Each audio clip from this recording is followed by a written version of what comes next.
Good morning, good afternoon. Welcome to Michael Nelson's channel. I want to tell you a story. It is a true story. I know the people involved in it well, and I want to relay it to you because I believe it would hold your attention. People are interesting, and we men have to guard ourselves. You get attracted to a woman, and we build a relationship based on that attraction. And I see the internet is just littered. They showed a Minnesota woman walking out in snow, barefoot, pair of sweatpants on, and fake dyed blonde hair to take the trash out, and ridiculous music. And she had an outrageous number of likes. And I read the comments. Oh, I didn't even know you were barefoot. I was looking at those yoga pants. She was not a 10. But every single guy that left a comment was drooling over her pants, the shape of her butt, and she had a hoodie on and she had sweatpants. They didn't look like yoga pants to me. And I thought, my gosh, the internet is littered with women that are boring, that are okay looking, but, fell out of a makeup bag or a hair dye container. And then you look at the videos that she has. She thinks she's special. She has no raw talents. She's a woman. She's wearing skimpy clothing like I am, and that's it. So let's talk about what it's like when you marry somebody that you're attracted to. Let's talk about a guy that I knew many years ago who married a woman. A woman who was extremely self-righteous. A woman who would never apologize when she did wrong. Guy was attracted to her, married her, and the games began. 14 years later, the man divorced her, but not before they had a child. And one of the reasons that he divorced her was they could not get along. They were complete opposites. But when the son came along, she played a real hand. She spoiled the kid. She didn't discipline. She didn't set boundaries. And 7 years after the child was born, the man finally said, I can't do this, and left. And what is really sad is the man was married to this woman for 14 years. And she gave him an additional 15 years after divorce hell. In 2015, the man was 7 years divorced from this woman. And she was a lazy parent. She just bought toys and spoiled, took the kid out to dinner and stuff like that, and disrespected to the child husband. Told all her friends, told everybody in her circle how bad the ex-husband was, how terrible he was, that he abandoned them. And when he abandoned her, quote unquote, she was left with $250,000 in a remodeled house. And the guy took his truck and a few sticks of furniture and moved 30 miles away, then eventually moved well out of state. She harassed him with emails and phone messages. Then in 2012, after going through his own journeys of ups and downs, he came and decided to be near his kid and moved to the state they were living in. Things were about to take a turn for this man for the worse, through no fault of his own. In 2015,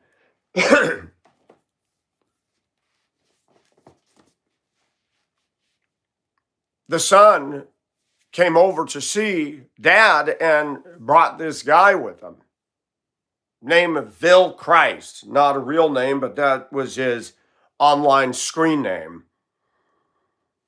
Guy had BO. The guy was 21. The man's son was 14.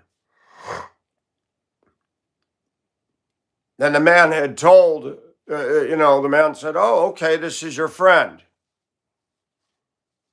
And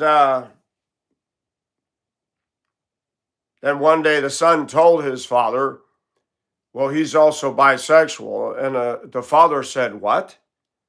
He said, "Well, you need to be careful. He's an adult and you're 14, and I'm a little concerned about you hanging out with this chap." Then the son went and told Vil. One day, the father got off of work, went a mile away, knocked on the townhome door and said, "Hey, you want to go to lunch?" And the son was acting sheepish and strange. "Well, I'm kind of busy. I'm not going to go, but thank you." And this Vil come out with a tone of voice and said, "Hey, can I talk to you?" The man said, "Sure." "I want to know why you told your son you don't like him hanging out with me because I'm bisexual." And the man told him, "Well, you're 21 years old and he's 14, and most 21-year-old guys don't hang out with a 14-year-old kid. That's not family." The punk cussed him out. The punk was raising his voice, ordered the man's son to go back into the house of his ex. And the man asked him, "Are you living in here?" "Yeah." "Your ex let me because you're a douchebag and you don't even own a house and you failed and blah, blah, blah." And I said, "Wow, you got a lot of nerve to be talking to me that way." And I remember the man telling me the story. He said, "Man, if I could legally tear you up right now for the way you're talking to me, I would do it, but I'm not getting in trouble with the law."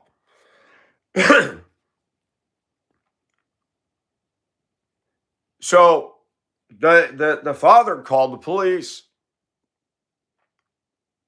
Police showed up, and the man told the police, "I'm being interfered with my parental rights. Don't know who this guy is. Apparently he's living in the house." And once the ex roared up in her car, told the police, "I don't want this man here. I don't want this man at all." And the next day, the father of the child got a restraining order by the county sheriff and was shocked. He had never been forbidden to come to the property. In fact, she had told him, "You can come in and cook with him," and blah, blah, blah. And he never did. He said, "We're not going to go that far." So the man, the father, was taking care of an estate. And the estate that he was taking care of, when he was married to this woman, they had rented one half of a duplex from the couple that was also on property. And the man went and told the man of the property what had happened. And a little backstory. When he had divorced her years ago, she had contacted those people and said all kinds of horrible things about him. And lo and behold, as the hand of God would have it, the man was led to come back to that state, and God made a way for him to live rent-free and try to be close proximity. And the family had asked, "You can live here rent-free if you will help with the duties of cleaning up the property and maintaining stuff. You can get yourself a job and we won't charge rent." And the guy thought, okay, had his own room and lived there. And in that time, the father was going through his own stuff.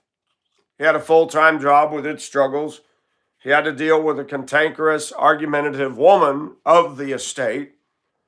The husband was very reasonable. She was difficult. And now this. But the man told him, I have an attorney because we're working on a case. He's got a partner, call him. The attorney charged the father of this boy $1,500 to represent him in a wrongful restraining order attempt. 2 days after he filed to go ahead and have an attorney represent him, a friend of his from online in Michigan contacted him and said, do you have your computer on? He said, yes. Let me have your email. I want to send you something you may be interested in. And a Hispanic woman in Michigan had sent him pictures, screenshots of a Facebook of Vil Christ, as well as the man's son. And it said in their both respective Facebooks they were married to each other. And the father of the son started looking through Vil's Facebook, and it was gay this, gay that. I showed a mushroom with a dent in the side, showing another mushroom shaped like a penis trying to go into it, and said, there isn't mush room.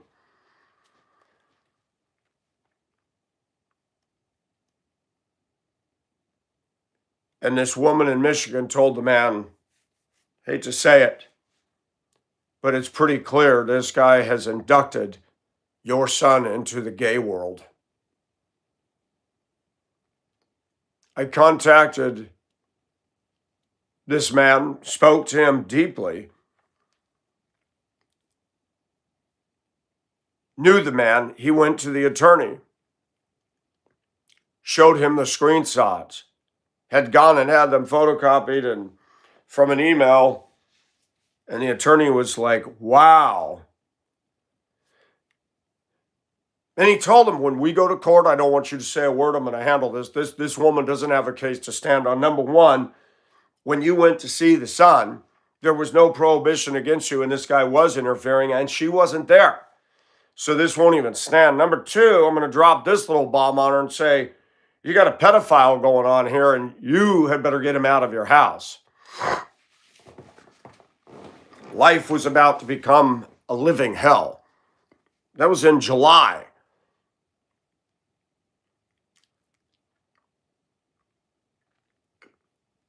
And the father won that one. They threw the restraining order out, and he approached her and said, are you aware of this? And laid down the pictures and screenshots. And she had brought a friend for support that the ex-husband had ever seen, and said that you'd better change your parenting, and you better get this man out of your house. And then you better go file a report with a detective.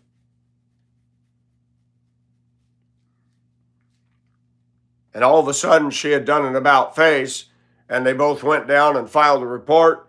The guy said, if we have a confession from the son, we can do something. We can't do anything unless we have DNA or samples that prove something. That was in July. The new year dawned. The ex-husband went out to grab the paper very early in the morning of the estate he took care of to bring it in for the couple. Noticed a note under the windshield of his truck. You are a terrible father, and your son is in the hospital because of you. The man read the note and thought, oh my gosh. He made a call down to the hospital and said, this is me, is this? And they said, yep, he's in here. Been in a very bad accident. Man got his day clothes on. Got down to the hospital very quickly. Didn't even recognize his boy. Dyed hair. Looked terrible. Big cut over here. Broken, some cracks in his shoulder bone. Cracks in the pubic ramus. 3 broken ribs. A punctured lung. bunch of boys in a car, no seatbelts, got tossed around when a 19-year-old woman ran a red light at early in the morning downtown, and an SUV who had the green light didn't see him and clocked him so hard it threw the car into the wall of the hospital that they ended up going to.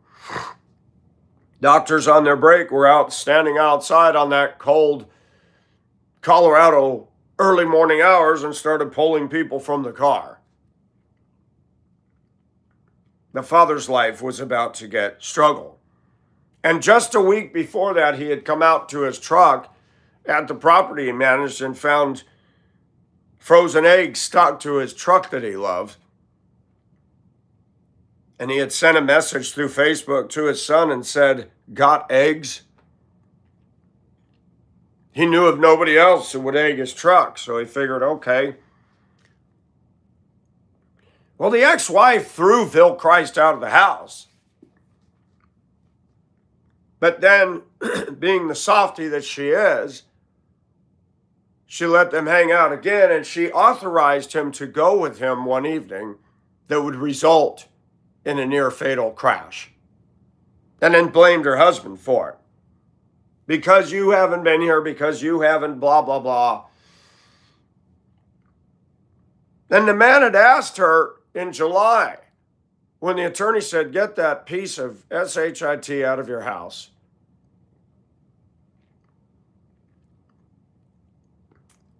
He said, "Why would you allow this?" Because I thought he was a mentor.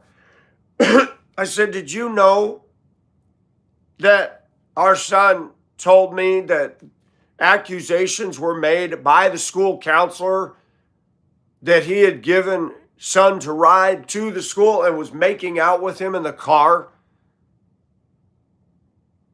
"Yeah, but he denied it." I said, "Denied it? Why would a school administrator make that up?"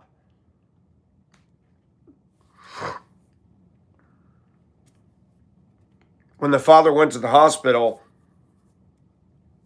and his son came through some of the immediate medical treatment, when he first came,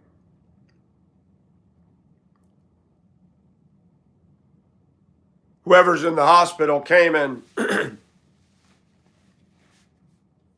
The parents were in the room, and the medical staff said, "Well, now we need to talk about compensation." And the man said, "She holds the health insurance on him." And she yelled and said, "No, I didn't. You were supposed to get insurance." The man said, "You never made me aware of that." "Oh, yes, I did. I left a note on your truck." I said, "We had a Minnesota divorce decree. It stated that you will hold the insurance and you can't just drop it, that we have to have it agreed upon." I said, "You violated the divorce decree, and I was not made aware of that." And the doctor said to the man, "Hey, we're not going to do this. Your son doesn't need to hear this." Man said, "I haven't done anything." As you can see, she's yelling, but in answer to your question, apparently there's no health insurance.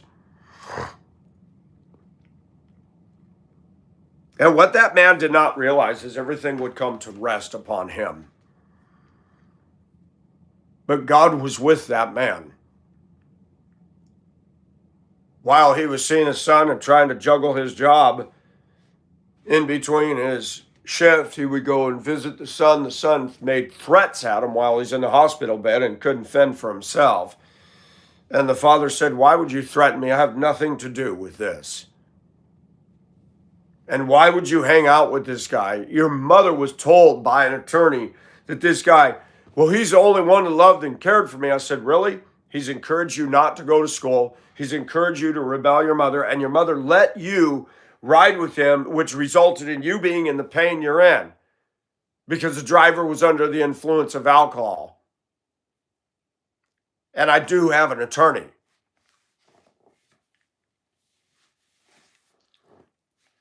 And the man went to the Denver General Hospital admin to say he has no health insurance. The ex-wife is the primary care provider.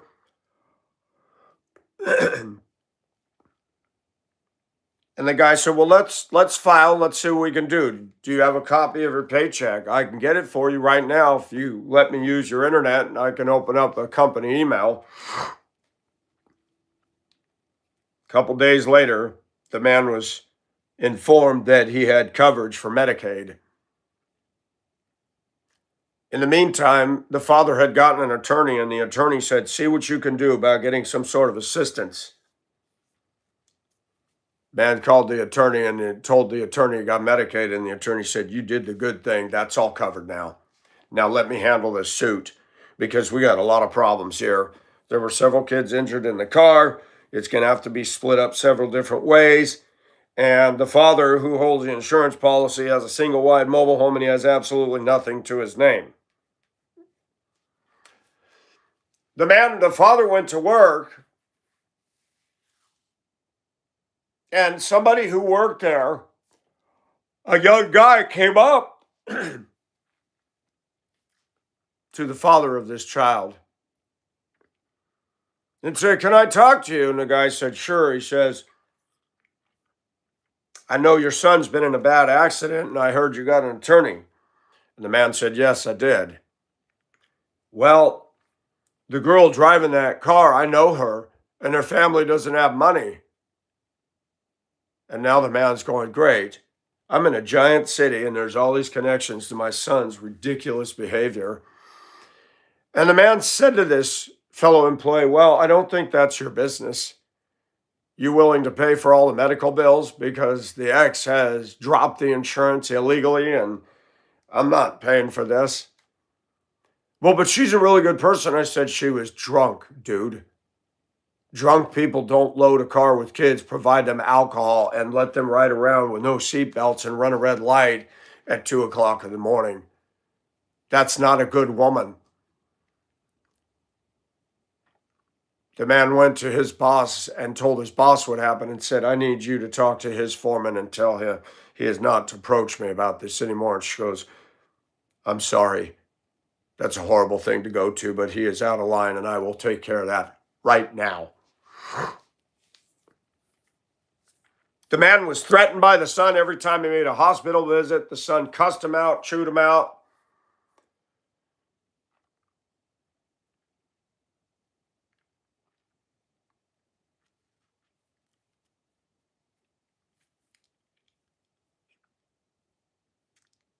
The moral of the story, and I know for a fact that the man had asked his son, are you guys having homosexual relationships? No. One day the ex demanded after work that the ex come by and pick up son and take to a doctor visit. And the son said, I don't want you in here. Well, I need to know what's going on. No, it's personal and it's none of your business. Went in to see the doctor. Well, apparently, Phil Christ was butt fucking him and had caused some pain back there, and he was getting a doctor's take on it. And the father knew something was going on because he had discernment. Speed up to a few years ago. The ex reached out to the father because the son gave the ex the father's number, which he was told not to do. And the father had moved far away. Son was now an adult, so she had no hold or claim. And told the father, my son came and admitted to me that there was homosexual stuff going on. And the father said, I knew that. You didn't believe me. He denied it. I said, all this could have been avoided. And I said, and if I didn't get the attorney, if I didn't get that Medicaid, you would have had a $105,000 bill owed to Denver General. and there would have been a lien against your townhome. And if I'd have been overseas when this happened, there's nothing you could have done to come after me. And you dropped his insurance, you'd be in contempt of court for that.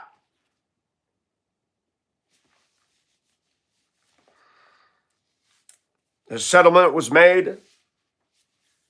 Medicaid covered $13,500. And the attorney told the father that and said, wait, but the bills are $105. It doesn't matter.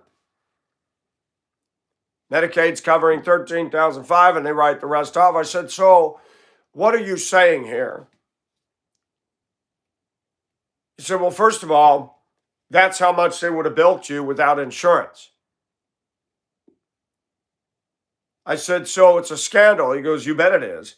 But he said, because you got an attorney and you got Medicaid, it's done.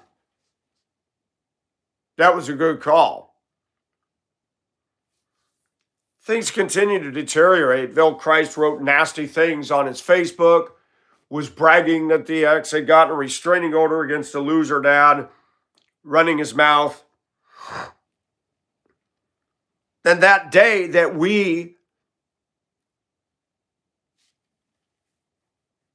and this is me now, this is my story.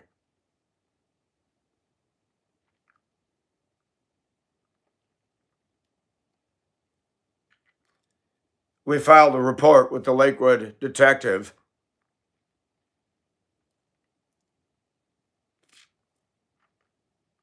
We found out through my attorney, where Vil lived with some grandparents down in West Denver. I said, let's take a ride over to the house and have a talk with Grandma and Grandpa. Follow me. Went down, knocked on the door, very nice Hispanic lady. We were invited in her living room and I laid out the story. And the lady said, our grandson has definitely got some issues, but we were gone and we came home and they were acting weird in the bedroom and they had barricaded the door. And I said, you better open this door. And when I came in, your son was crouched hiding behind the bed, acting guilty.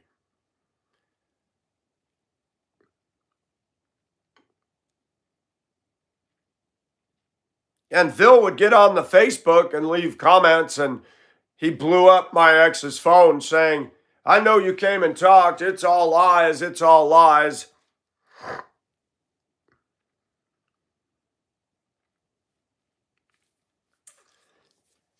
American men and American women, listen to me. There's a lot of stuff said about men in this country. A lot of horrible stuff. You take a poll of most American women when they are marriageless, when the marriage is ended, when the honeymoon is over, they will always put the blame of all of that at the feet of the men. I am a Christian and I'm not perfect, and I stayed in this marriage for 14 years. I couldn't stand the woman. She wasn't passionate. She wasn't deep. She was plastic. She was superficial. She had a degree in psychology. She was a horrible human being, and I did not love her. I was not attracted to her anymore. I always had a problem with lust, but it just intensified being with her. And if I hadn't been involved in the marriage, I cleaned up debts of hers that had nothing to do with me. Through God's grace, God enabled me to clean up the mess and the damages she had done financially. That would have been all on her. Legally, in a court of law, if push came to shove.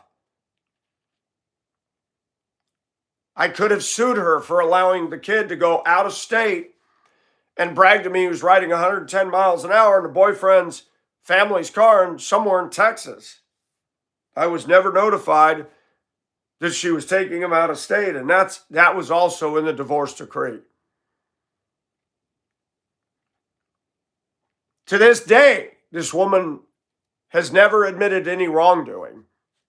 She allowed a 21-year-old homosexual offender who had body odor, who was a loser, move into the house, and while she was at work, he was anal entry my son. And I'm going to say something, that there are gays that are aggressive. They're predators. And there are people on my channel that are gay, and before you think I'm being homophobe, a 21-year-old man pushing and manipulating and grooming a 14-year-old for sexual purposes is not okay. But here's the rub. I'm being threatened in a hospital room for behavior that had nothing to do with me. I divorced her years before that. And I couldn't say what I wanted to say to her because at that time, she was so vengeful. This punk made death threats on me, the Ville. And I would come out the gate of the property I managed, and I'd look both sides of the gate and do a check, make sure nobody was lying in wait. I wasn't afraid except by the element of surprise. And while he was in the hospital, after all this had happened, after my attorney had told her, get this piece of shit away from your son and get him out of the house, my attorney looked at me and said, what is wrong with your ex? I said, man, I've been trying to figure that out for years. She didn't expect an attorney to show up representing me on a restraining order. She didn't expect to get rebuked on every level, and that she had allowed a homosexual adult to be molesting and raping and whatever he was doing to my son. I'm going somewhere with this. I'm in no way trying to shame my boy. I'm here to tell my story, which I have a right to do legally. Because I've been character assassinated, I've been maligned, I've been judged by my son, I've been judged by my ex, he made death threats in the hospital, and to this day, he's never taken ownership for all that hell that he put me through, and neither has she. She never even bothered to give me the courtesy of a thank you that I saved her $105,000. And I am going to say that. Because I said, you're the one that needs to get the attorney. No, I don't. She had a degree in psychology. She is childish. She is a projector. She would accuse me of projecting, and she was irresponsible. Jim and Ad Woodworth, who are now deceased, allowed her and him to move into their house in 2009 when they left Minnesota. I left in 2008 to go to Washington State. They both told me a story of how they tried to help her. They rented the other half of the duplex of the place we had rented, and she allowed my son to paint a room that Jim had already redid the whole apartment. It was very nice, new carpet, everything. My son got paint all over everything. He glue globbed it in the shuttered closet doors, and she just let him do whatever he wanted. Jim had told me how angry he was and what a mess it was. And he said she had no control over that boy and let him do what he wanted. The family had invited them over for Thanksgiving one year, and they waited and waited, and she was late. And when they finally wandered in, my boy said, I don't want to eat this. I want to eat at McDonald's. A Thanksgiving feast. Really? I don't know anybody who wants to go to McDonald's over real Thanksgiving feast. And Ann had said, hey, you need to stop spoiling your son. Well, he doesn't want to eat this, so we're going to go. After they held everybody up. When I divorced this woman in 2007, I remember her telling me, you know, I was a human pretzel being married to you. And I said, and what do you mean by that? She never elaborated. But she said, I'm seeing a counselor, and I haven't lived for myself. And from now on, I'm tired of serving other people. I'm going to live for me. I said, You were living with me the whole time. You were living for yourself the whole time we were married. Now you're going to become more selfish? And she did. Blowing up my voicemails on my answering machine when I had a landline in Hibbing. I had to call the pastor 3 times. And he even told her, you guys are divorced. And as a Christian, you shouldn't be putting hate grams on his phone. I've talked to Michael. He's doing all of his responsibilities, and you're just harassing him. She didn't like hearing what he had to say, so she left that church and went to another. She started drinking. She gave my son alcohol. My son got into that and smoking and other things.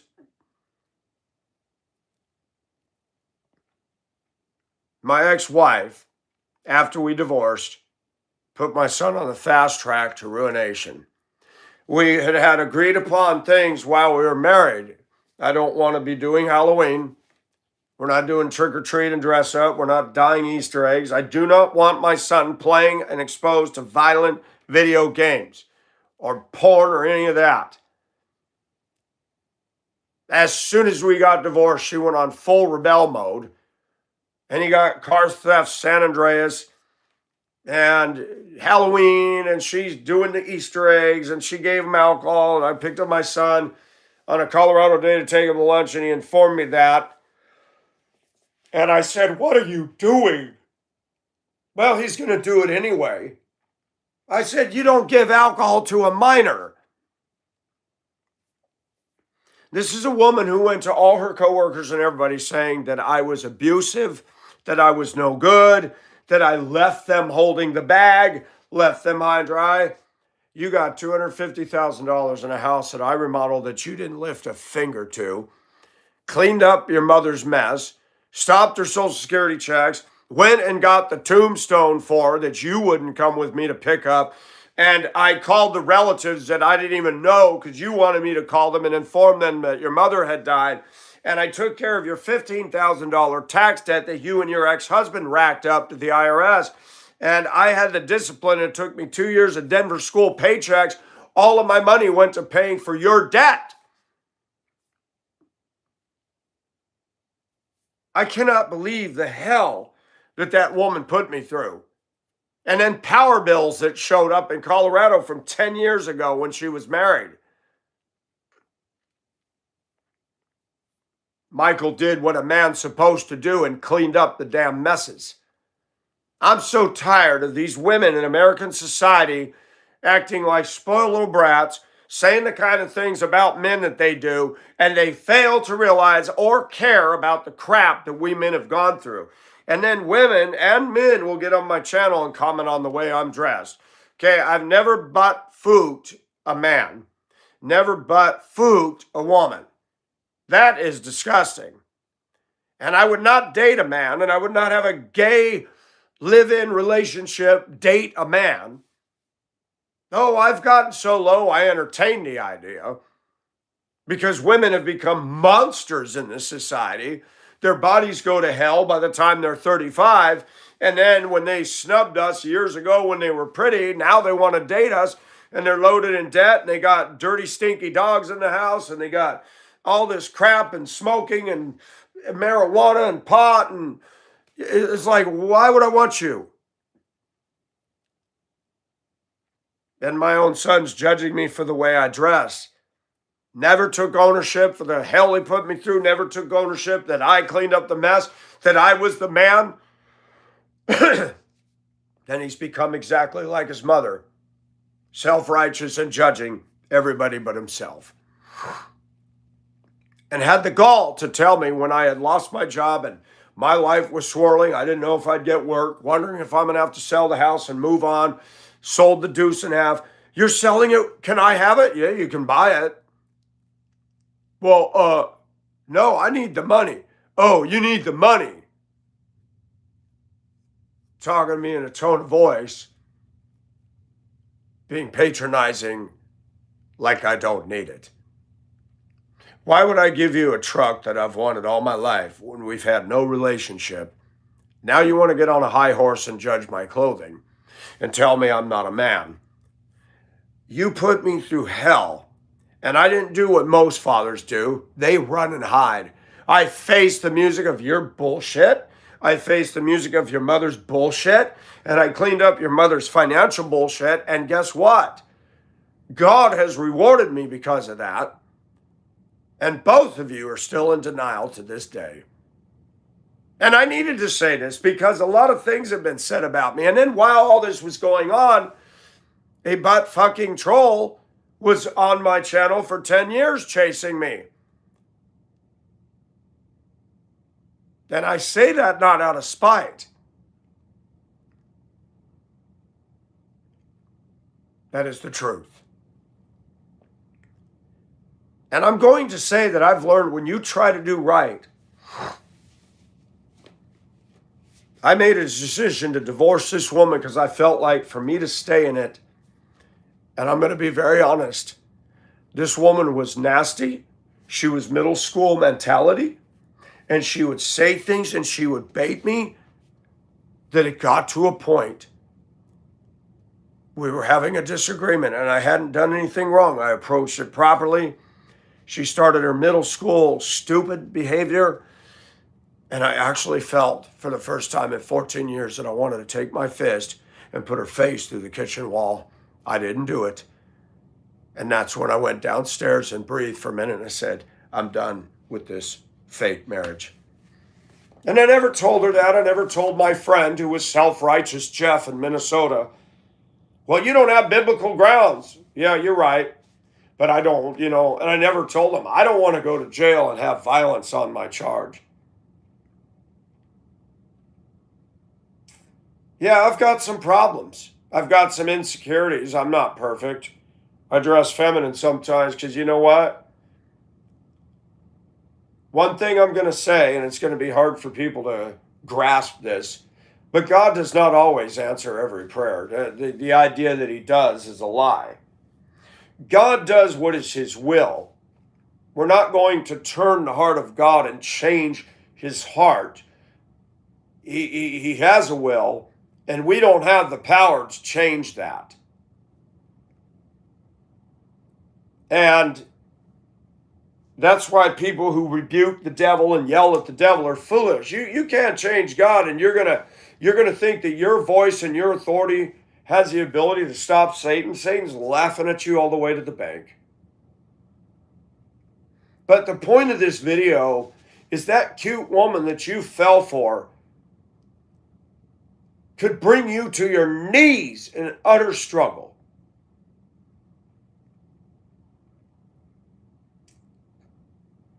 I have never disowned my son, but I stopped calling and I stopped texting. I'm done. He has proven before I started wearing tops like this, he didn't want to answer texts, answer calls. A year would go by. We had no relationship. And you have the gall. The only time you call is when you wanted something, and the answer is always no. And then when I'm struggling, I was wrongfully fired, and all this hell was swirling around me. He has the gall to ask me to give him my truck that I worked hard for?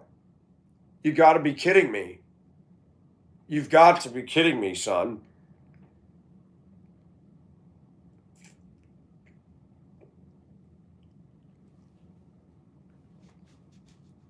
As if I'm going to be judged by you. You don't know what a man is. You live with mom. You're 26 now. When I was, well before that, I was on my own.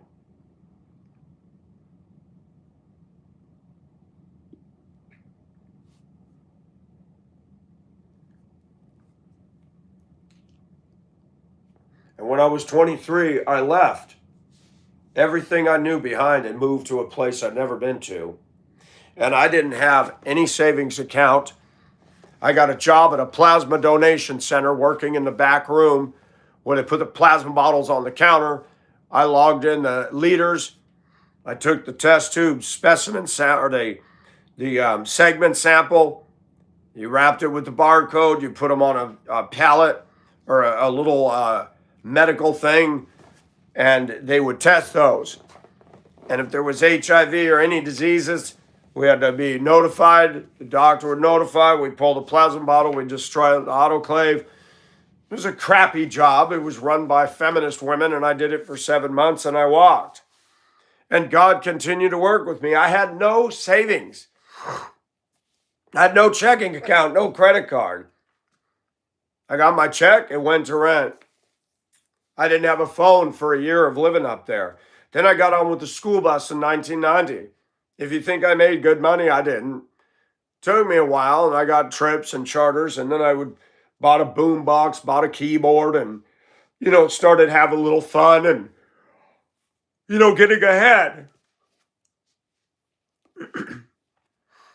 I struggled, and I lived by myself. I didn't have roommates up there, and I faced my fears as a school bus driver. Small little me, driving middle school kids and never knowing how to manage students in my life.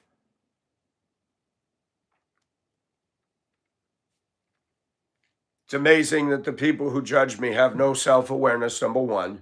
And number two, they don't know the 59 years of my life. Just because you see me wearing this does not mean I'm not a man. I want to challenge you men and women listening to me. I saw a video of a woman wearing a cowboy hat, sweat hoodie on, sweat bottoms on, blue jeans like Sydney Sweeney. By the way, somebody brought in a Sports Illustrated, threw it on the back pack counter where I worked, and I saw her. Her tits are fake, boys. Nobody's tits look like that. And everybody's making a big deal about her. And the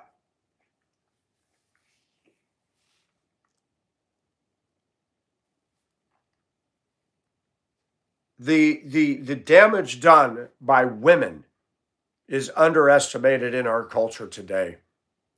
Get on YouTube. Look at all the women that they don't have any freaking content. They don't discuss deeper issues. They're just acting airhead and bubble-headed bleach blonde and doing dumb things like walking in the snow barefoot and thinking that's cute. And all these guys are slobbering and in heat panting over her.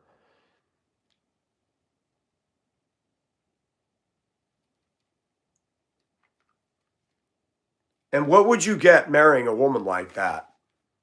A deep soul? A good companion? No, you wouldn't. And I can say that. I married a woman. She claimed to be a Christian. I was nominally attracted to her. I'm not now. Man, when I see somebody who looks like her, I get a shiver run through me and go, my gosh, what was I thinking? She had a unique name. I will not even say her name. I don't like to say her name. I don't hate with a vengeful hatred, but I have no respect. I have contempt. She eroded that. She heaped abuse into my life. She heaped struggle and trial through no fault of my own. I divorced her, and she systematically got revenge 15 years after the divorce. We never once made love. We had sex a few times. And I mean no ill to my son. I prayed the other day that God would use him, that God would move in his life and have his will with him. Just like the Apostle Paul had a problem with, what was it, Barnabas or Mark? I don't remember, but they had a sharp dispute. And they said, let's not fight. Let's go our separate ways. There's some Christians that you just have to part company with. And people ask, do you love your son? I don't know. I'm not always sure what love is anymore, but I stood by my ex who brought a lot of trouble to my life. I got an attorney, and she never once had the gall or the wherewithal to say, the attorney told me to get him out of the house, and I did, but I let him go with him on that January night, and I'm responsible for this, and I'm sorry I put you through this, Michael. She doesn't care what she does to me. In fact, can I give you a heads up? Most women in America don't care about the shit that they dish out. Sorry to use cussing, but they do not care. They're very narcissistic. They're very self-centered. I can't stand Beth Moore. Beth Moore is a ugly Christian woman with fake dyed blonde hair. Wrote a book, It's Not About Me. Really? You're going to write a book, It's Not About Me. Do you know how much money you're making marketing your so-called Christianity? To go to Beth Moore seminars, look at the price. She's a millionaire. She lives in a big old mansion. I mean, it's ridiculous. It is about you, honey bunch. My ex shit talking behind my back to everybody we know. I visited a church. 2012, I made my way back to wretched Colorado, and I hate Colorado. I don't want to go there. I don't want to set foot in there. That was her idea. I hate the place. I don't like the people out there. I got a couple friends I keep in touch with. But I hated it there. There's just a feel, and it just wasn't where I was supposed to be. But as a man, I faced the music. I went down to be near my son until he was 18, and then I God opened up a way for me to take care of property, not have to pay the exorbitant rent that they charge in Denver. And I was able to save and buy a trashed out house that I'm currently living in, and I've worked my butt off in here with no help from any of those clowns.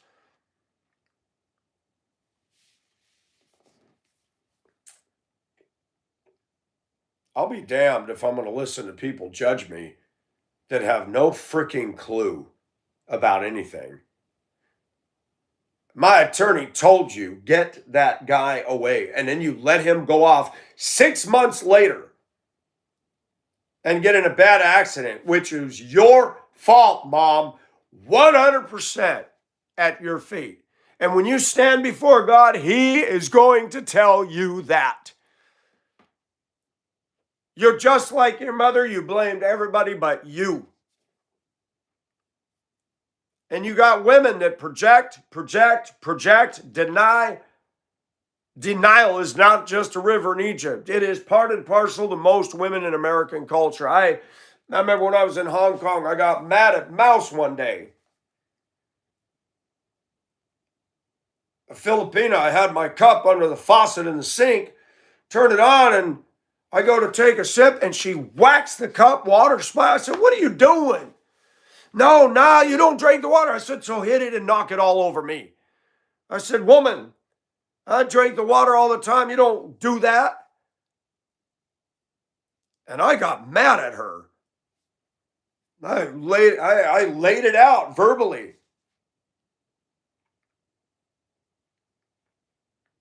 She apologized. I said, "You apologize? What you mean?" "No, I was wrong." I said, "Women in America don't apologize ever."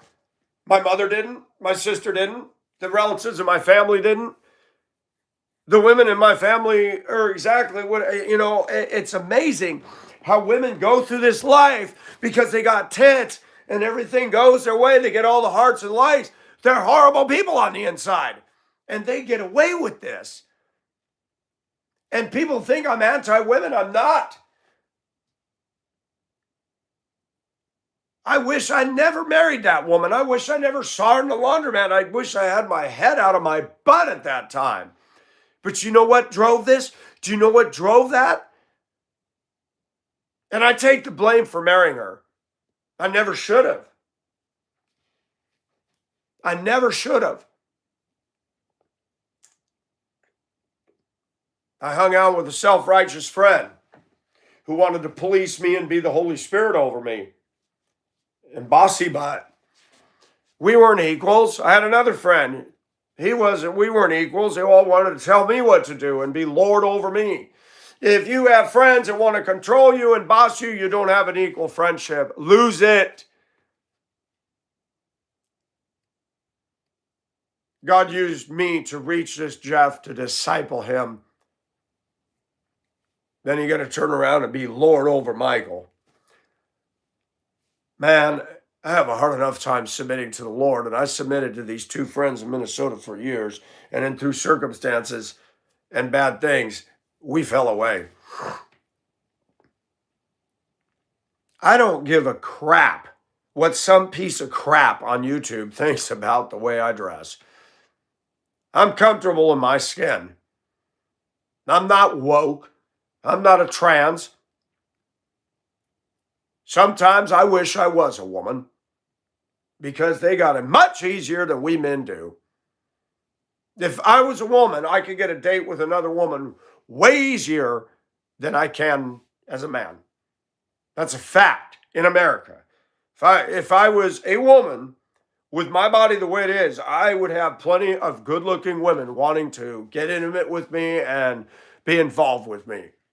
Sad, isn't it? Sad, but reality. My ex is atrocious.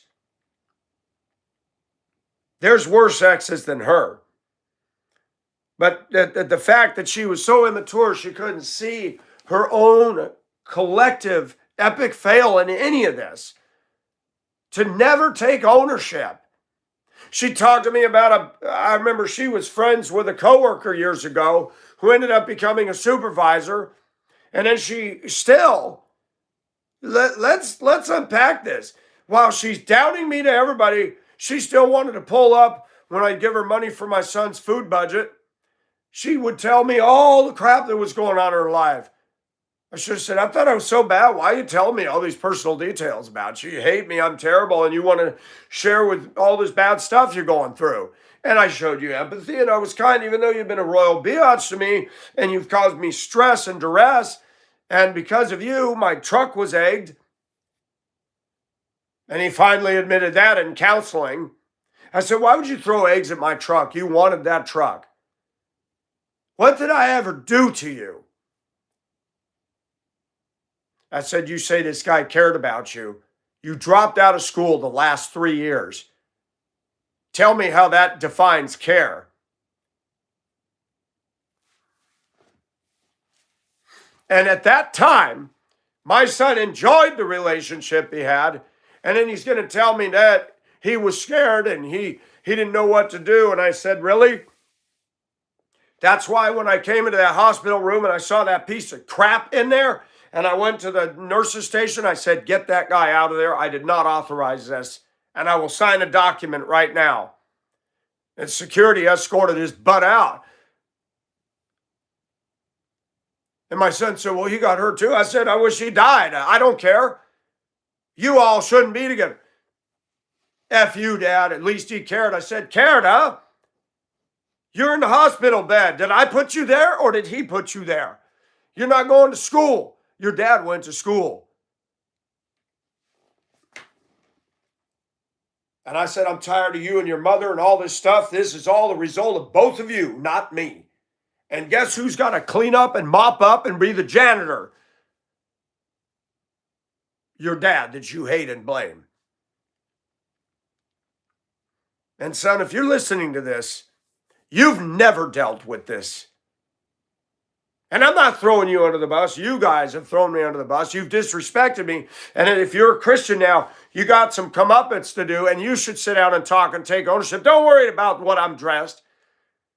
You have a lot of nerve to ask me for a truck. That's the only time you want to call me is when you want to ask for something. And I didn't do what your mother did, and I didn't spoil you. I'm more of a man than you will ever be in your life.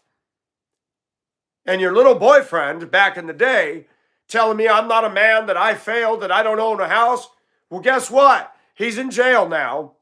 You don't own a house.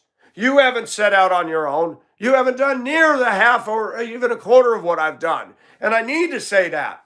You're a grown man now, you claim. Get out and get your own place. Save up by yourself and buy a house. Move away from mommy.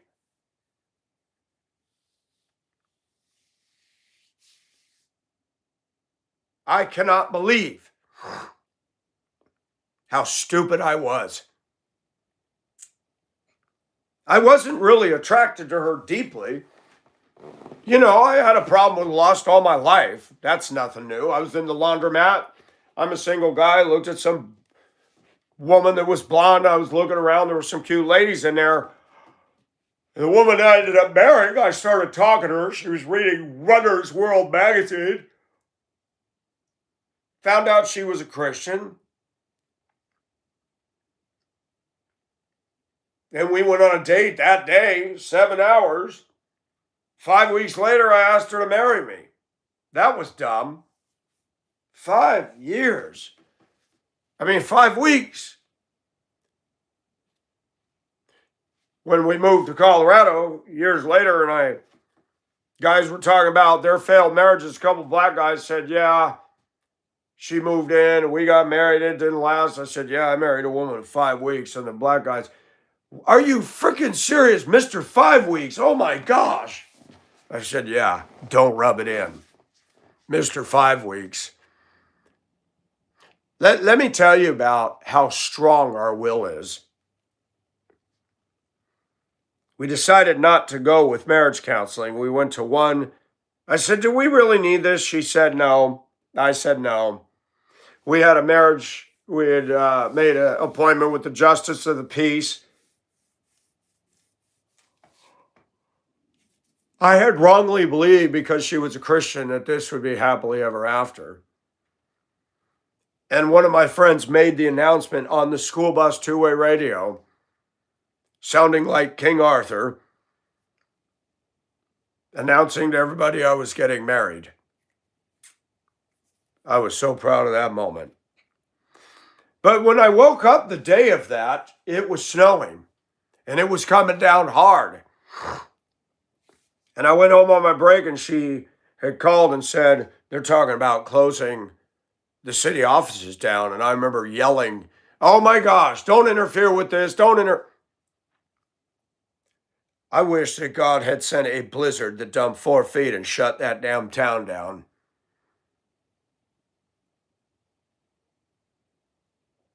I fussed, and I begged God to chase the storm off. And they didn't end up shutting things down. You know, God allows us. We have to come to a sobering reality. God allows even us Christians to do our will. And then we blame him when everything goes wrong.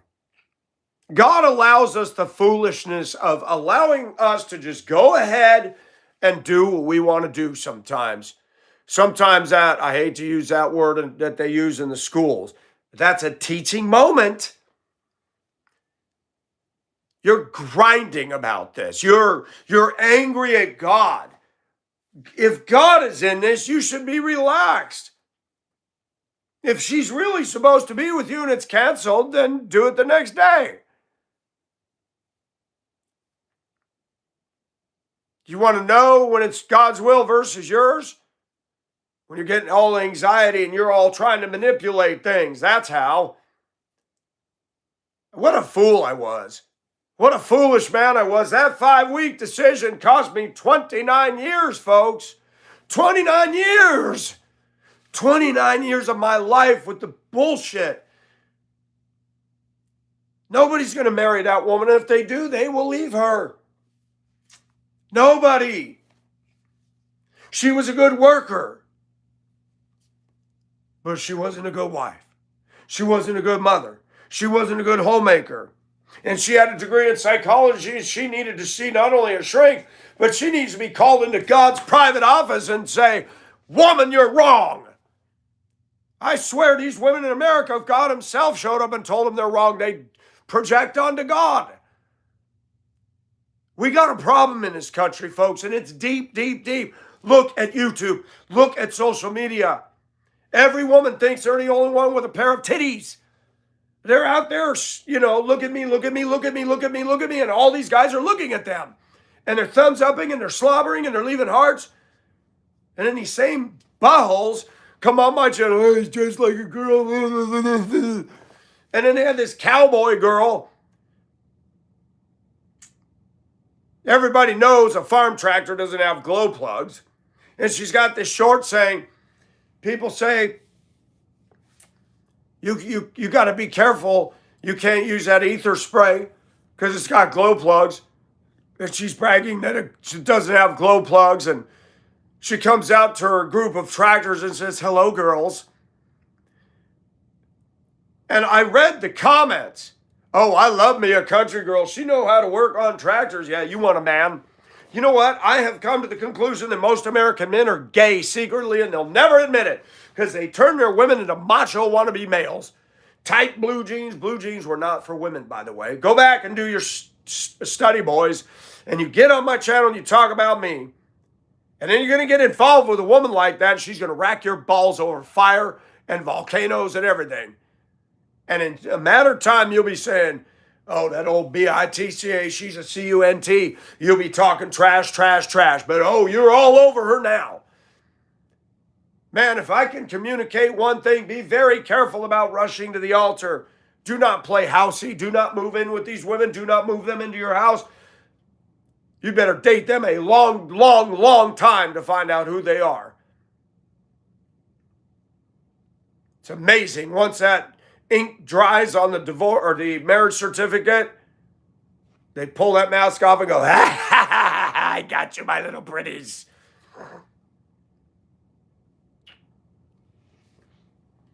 Most women's wealth comes from the man after they divorce him.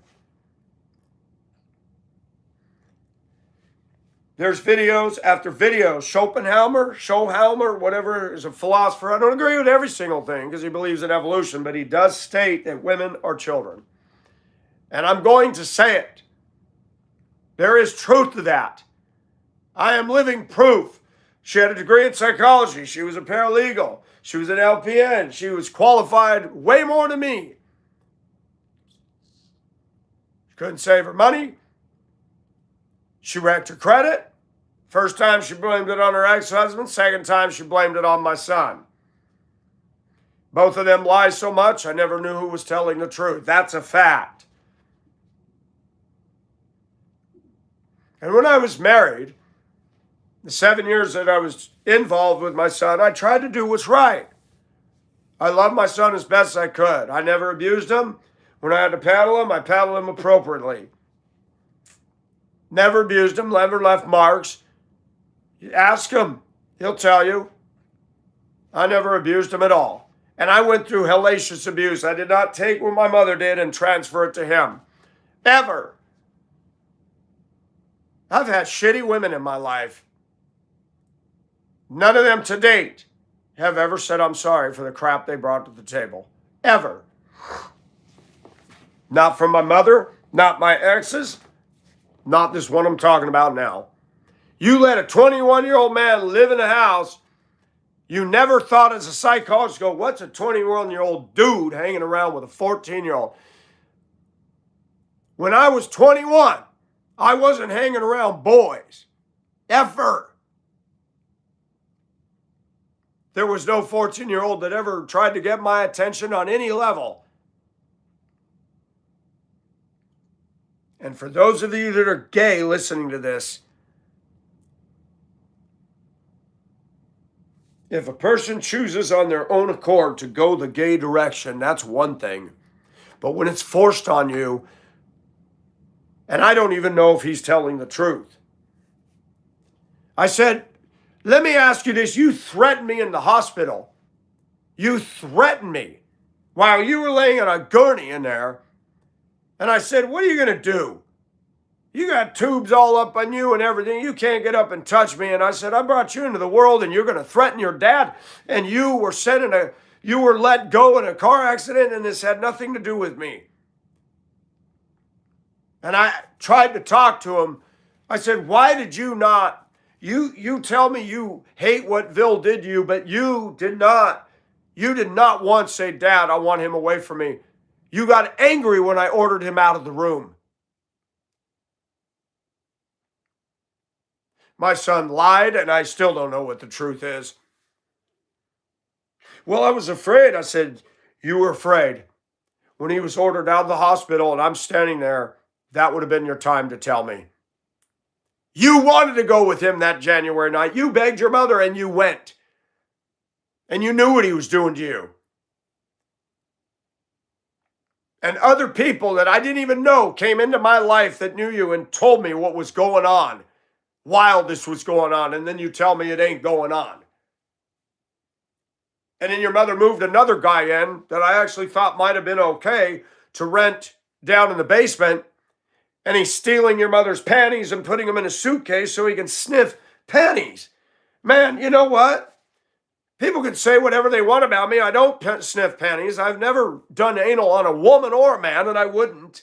And I've never had it done to me. I get tired of people making their accusations. So I wear a feminine top. You know why? Because it's sexy and I like it. I don't care what people think. I'm done caring. Because you know what? When I tried to do right, falsely accused, reputation, character assassination. I went to Riverside Baptist Church. There was a couple that we were friends with, Dale and Marilyn. Dale was a little off. He was from Moose Lake, Minnesota, and he was all about Taekwondo. He rode the bus. His wife was somewhat special needs. She was Jewish. And they befriended us, and we befriended them. And Dale approached me many years ago when we were living in Colorado the first time around. Mike, I'm wondering if you could drive the U-Haul truck because I can't drive it and help us move. Yeah, I can do that. I said, did you line up? Yeah, it's been all lined up. You can go and pick it up. And I took her grocery shopping one day because she couldn't get around well. She was hit crossing a street. There was a lawsuit. Colorado people are very, very aggressive behind the wheel. They will not yield to pedestrians in a crosswalk. They'll hit them. She was hit. She was thrown. And she had a lawsuit and won.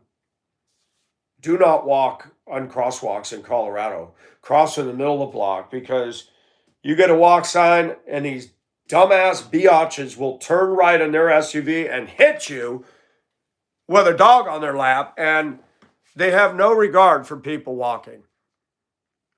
I walked and I took the bus for years.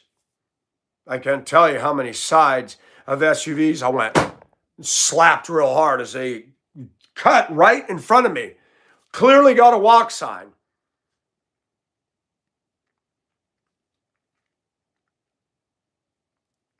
I hate Colorado. Hate it. It's where my ex wanted to go. It's liberal. It's run by a homosexual governor. Please.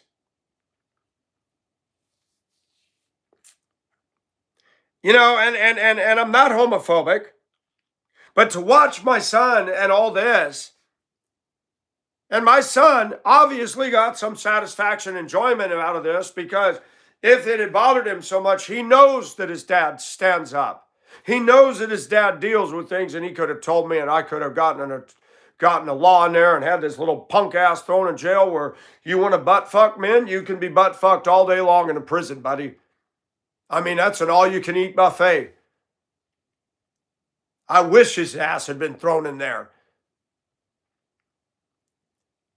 Yeah, all you little trolls, shut your frickin' mouths. I got my problems, but you guys are losers.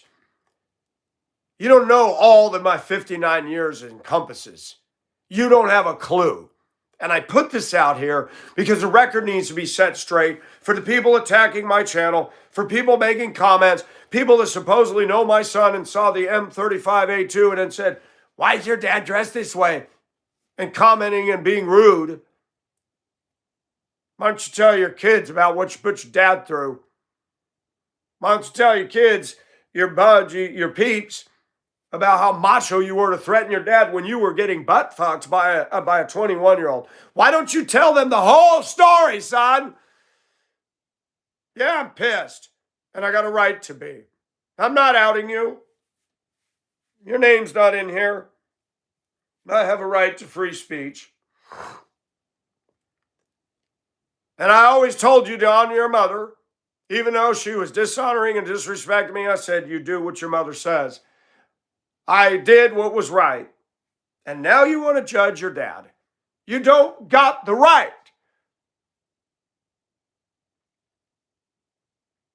You don't got the right. I don't care what you think of me. I know what you thought of me years ago before I was dressing this way. You didn't care. You didn't care when you made death threats in a hospital bed, when your dad cleaned up the financial mess that you and your mother made. How about if I send you a bill for $105,000 for pain and suffering? And then you have the gall to ask me for my truck when I lost my job because I, as a man, stood up in my house and decried some of this black bullshit that goes on in this nation. I don't give a shit what the black community thinks about me. I'm going to say the truth. And you even admitted on that phone conversation, the last one, you got more balls than I do to live in a black community. Well, there you go. And God's protected me because I'm not racist. And black people that take the time to get to know me know I'm not racist.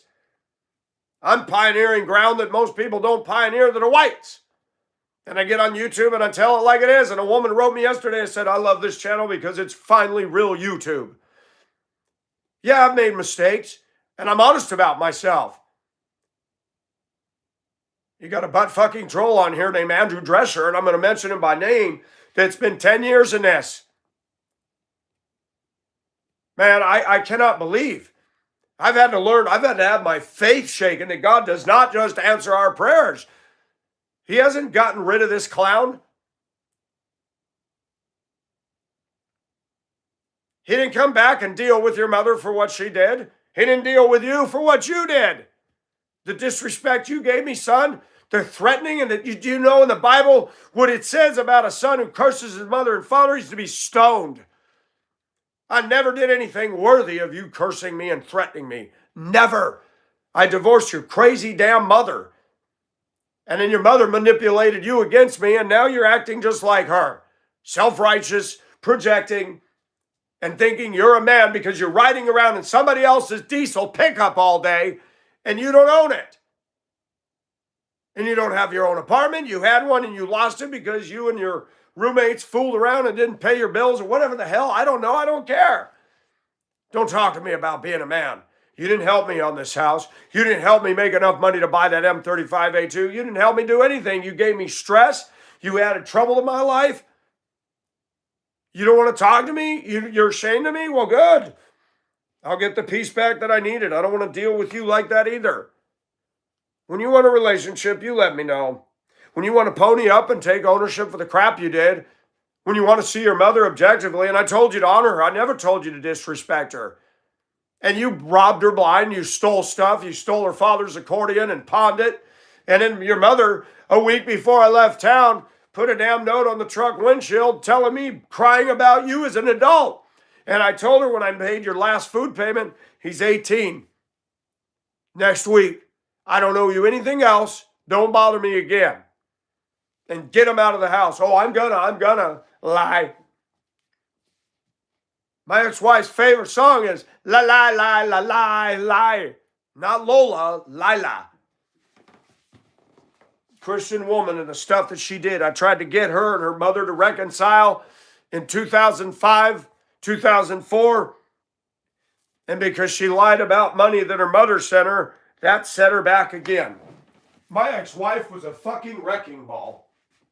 A wrecking ball. And I will go on record to say that because she has talked for years.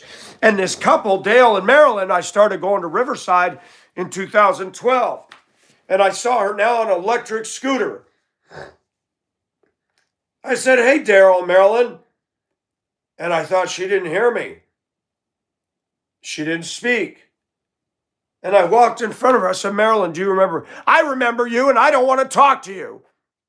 You abused your ex. I said, no, I did not, ma'am. And I took Dale aside. I said, what is all that? Well, your ex-wife said. I said, Dale, so you listened to her? Did you ask my view? I left that marriage. And I will tell you everything that happened if you want to know. Well, you know, Mike, I said, no, Dale, it's not okay. You just believed her. Remember, you asked me to drive the U-Haul. You asked me to help you move. I came and picked up your wife and took her to the store one day to get groceries. I said, you guys just believe crap. If I abuse that woman, why is it she calls me when she has a problem? Why is it she called me when her power went out on a snowy day and I'm not married to her anymore? And I go over there with shitty roads to help her solve a problem. And the only reason I did it is so that she would maybe show more kindness to me. Because she was under 18, I didn't want her to cause more trouble. And she still caused trouble. No, I humbled myself, but I'm done being silent. My business has been put on this internet. You got people saying crap about me, got channels talking about me. Well, why don't you talk about my ex and what she's done? You want me to admit something, ladies? And you can determine if this is violence or not. I struck her one time in the course of a 14-year marriage. Left no marks, didn't break her, didn't damage her. We were in Ohio. We did everything she wanted to do. She ran the show. And when I finally grabbed my balls and said, your mom died, we got $250,000, we're taking that house and we're getting out of Colorado and we're going to go back where I want to be. And when she got there, she fought me. Even though she was shocked at how beautiful the house was, she couldn't get a job. She was angry about it. She thought the people were weird. I said, this is the town you came from. The first 2 months I worked here without you, I got out in this community and thought, now I know why my ex is this way. These people and her are exactly the same. I'm telling you, Virginia, Minnesota is a weird ass place. Not a healthy community.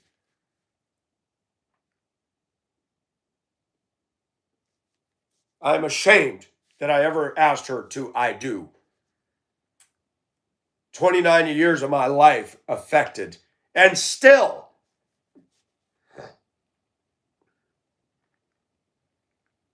why did God make us men so wired over that thing between our legs? Why? Now I have knowledge. Now I have an education. And I see women way prettier than my wife making hints that they're interested in me. But now I'm like, nope. You take the time to get to know these people. And then you find these same things pop up. Debt, kids that don't act right, drugs, this, that. I struggle in Georgia. I struggle with the African American dynamic of all the funky beliefs they believe against whites, voting Democrat. But guess what? By the grace of God, I have peace in my house. Better to live alone and on the corner of a roof than with a contentious woman. And I will not say that my ex was contentious. That she just was not. She did not love me, and I did not love her, and we were not made out of the same vein. And she did get revenge. She got revenge. She was petty. She was childish. She was childish when we were married. She wanted to make baby noises when we were having sex. I was like, you know what? This is so screwed up. You got a degree in psychology and you are whacked. We had a couple we were friends with, Patty and Greg. Patty was a court reporter. Have you ever watched court reporters? It's very fascinating. When you're in a courtroom, you see a woman sitting in there, and it's basically a few keys, and you just see the thing like this. And what is she doing over there? It's not a typewriter. She made good money. Patty was bombast.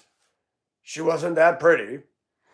She and Greg were both alcoholics. They met at AA or they got, I don't know, but they got married. They come over and play cards.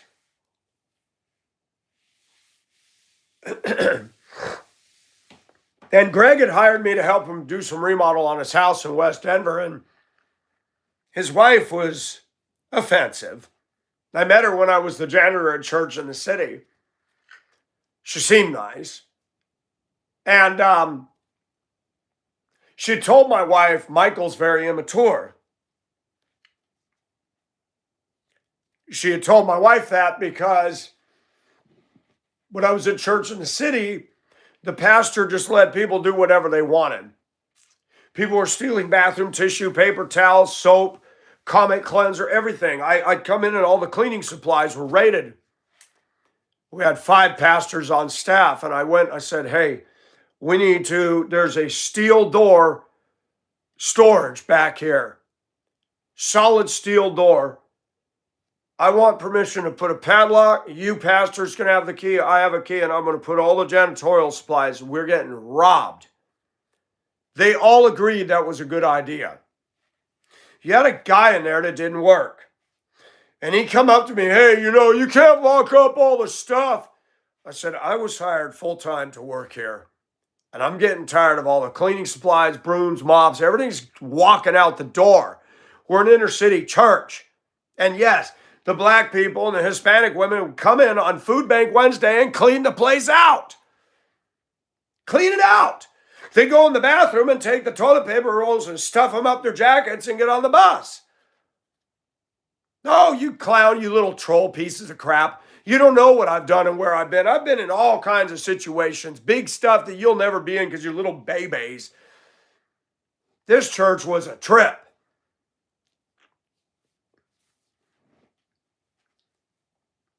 One of the other guys who was from the Midwest said, I'm going to have you hook up with a lady from Midwest Chemical Supply. Mike, you need to get some toilet paper dispensers that they can't get into. They got little plastic keys and you can lock them and the rolls are that big and no one's going to walk out of it. I said, you know what? That's a great idea. So I met the lady and we got the place outfitted and the theft stopped. And this guy kept crabbing at me. I said, dude, I will leave some cleaning supplies out on a shelf. And if they disappeared, then that's it. But no, you cannot have the key to the janitorial closet. Well, we need a mop. I said, I'll put a mop and a bucket out. And I'm not leaving toilet paper out because I will stock that stuff on Friday and you'll have more than enough to get through services on Sunday. And I got called out on services over a toilet bowl plugged out. I finally said, you know what? I can't even go to church anymore. She said Michael was a Nazi.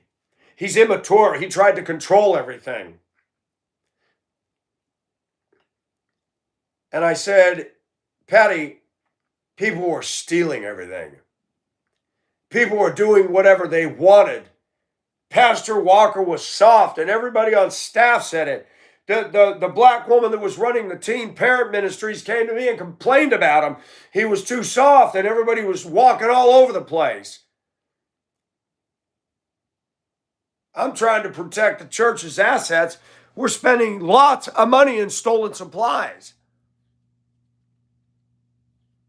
People were donating broken stuff, stoves and washing machines, and dumping their broken goods instead of going to the dump. They donated a toilet bowl in a box. And we had no toilet in one of the stalls. And I said, what's going on here? I got a wax ring. I bought the hookups. I put the toilet on. I hooked it up. And I always fulfill the water line, make sure it's not leaking. I took the church. They had an old U-Haul that they owned. And I went across town. They had donated a bunch of clothing. And I went to pick up the stuff. I come back. There's water all over the bathroom floor. I'm like, what the heck? I felt the water line. It was dry. Where's the water coming from? I know I seated the wax ring right. I flushed the toilet and watched. Oh, it ain't coming out at the pedestal. What the heck? There was a crack on the outside of the bowl on the front, and you could see the water ooping out. So, oh my gosh, somebody donated a cracked toilet.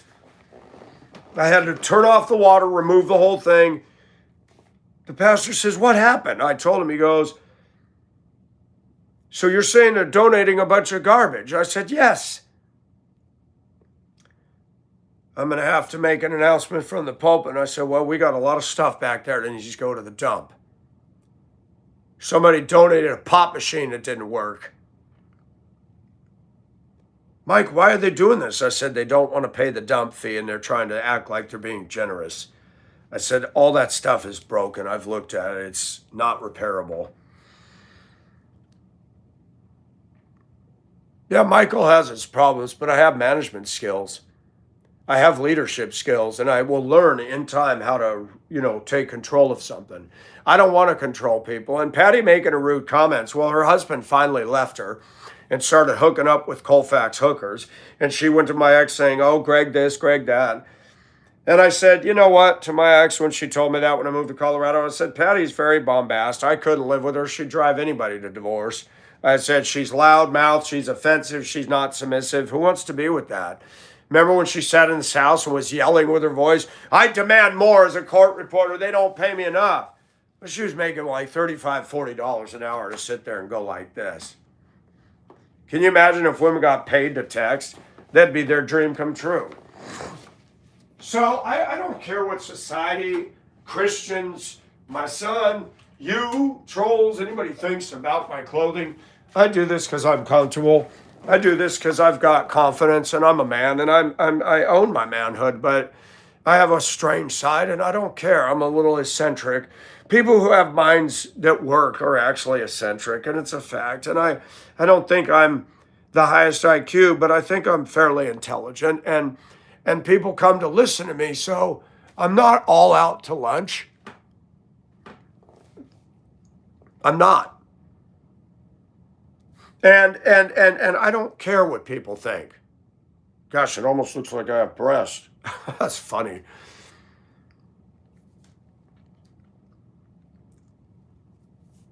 That woman caused me trouble that just kept giving and giving and giving and giving and giving. And not once to date has she made any effort to say, I'm sorry for the hell I put you through. Ever. When we were married and I'd be a little bit bitey, I said, I'm sorry. I would always apologize. We were in Ohio. Then we had an argument. We didn't have kids for that 3-day stint because they didn't show up. So we had 3 days off. We took a job making $10,000 a year, 2 people total. The agency owned the house. $10,000 a year is not enough to live on to buy food for us and all that. She wanted us to do it and talked me into it, and I relented. Mistake. We had an argument about something and she got stupid and we were talking and she walked away and she slammed the bedroom door and it hit me in the face. She locked it. I said, open the door. She wouldn't. And I put my body weight against it. It was a corridor, and when I hit it, it had the cheap molding and it broke the molding and it damaged the tongue and the jamb. And she's standing there rudely taunting and yelling, and I walked across, and I didn't do full force. I went up and went, psh. And she went, oh my gosh, my ex was an alcoholic, never even did that. I said, you said he was violent, and now you're telling me that he never hit you. I said, you are provoking me to wrath, and I've asked you to stop, and you won't stop, and I slapped you on the cheek. I've left no mark, and I will never do it again, but you got to stop talking to me that way and yelling and screaming at me. I have done nothing wrong. She told everybody I was a violent husband. One slap early on in the marriage. Never again. Never. I never grabbed her, never pushed, never threatened, ever. Women exaggerate and they lie and they stretch things. One slap, when she brought it on, she didn't call the police. She didn't threaten to turn me in. I didn't have that kind of fear over her. She never brought it up again in 14 years. She continued to yell and scream and berate me. She continued to disrespect me. And I didn't touch her, and she kept it up for 14 years. We were in the truck going from church one day with my son in the middle, and we were yelling at each other, and everybody could see through the back of my Chevy window, clear glass, no tint, of us having a knockdown, drag-out shouting match all the way across Metro Denver. That was fun. I got home. I walked in the house. I went in the walk-in closet to take my poncho off. I said, I never should have married you. You're nothing but a liability. Oh, my gosh. I might as well have shit in a punch bowl at a party. She really went off. I said, look at you. Look at you. You've never once apologized for anything you've ever done. It's always my fault, always my fault. I said, what about your tax debt that you and your husband incurred? Who paid for it? Well, you would have been able to pay it if I wasn't working. I said, we both worked, and I was trying to save money for us to move out. I said, who had $13,000 in savings? You or me? You didn't save anything. I'm paying all these damn bills, and I'm still putting money away. You have no credit, and I've been offered credit. You know what? I bring this up because that marriage was a joke. She was a Christian. But I'm telling you, God's hand was not in that marriage. And if I stand to be corrected, I stand to be corrected. But I left her, and it's the best damn thing I ever did for myself. But she still got revenge 15 years after the fact and doesn't see it to this day.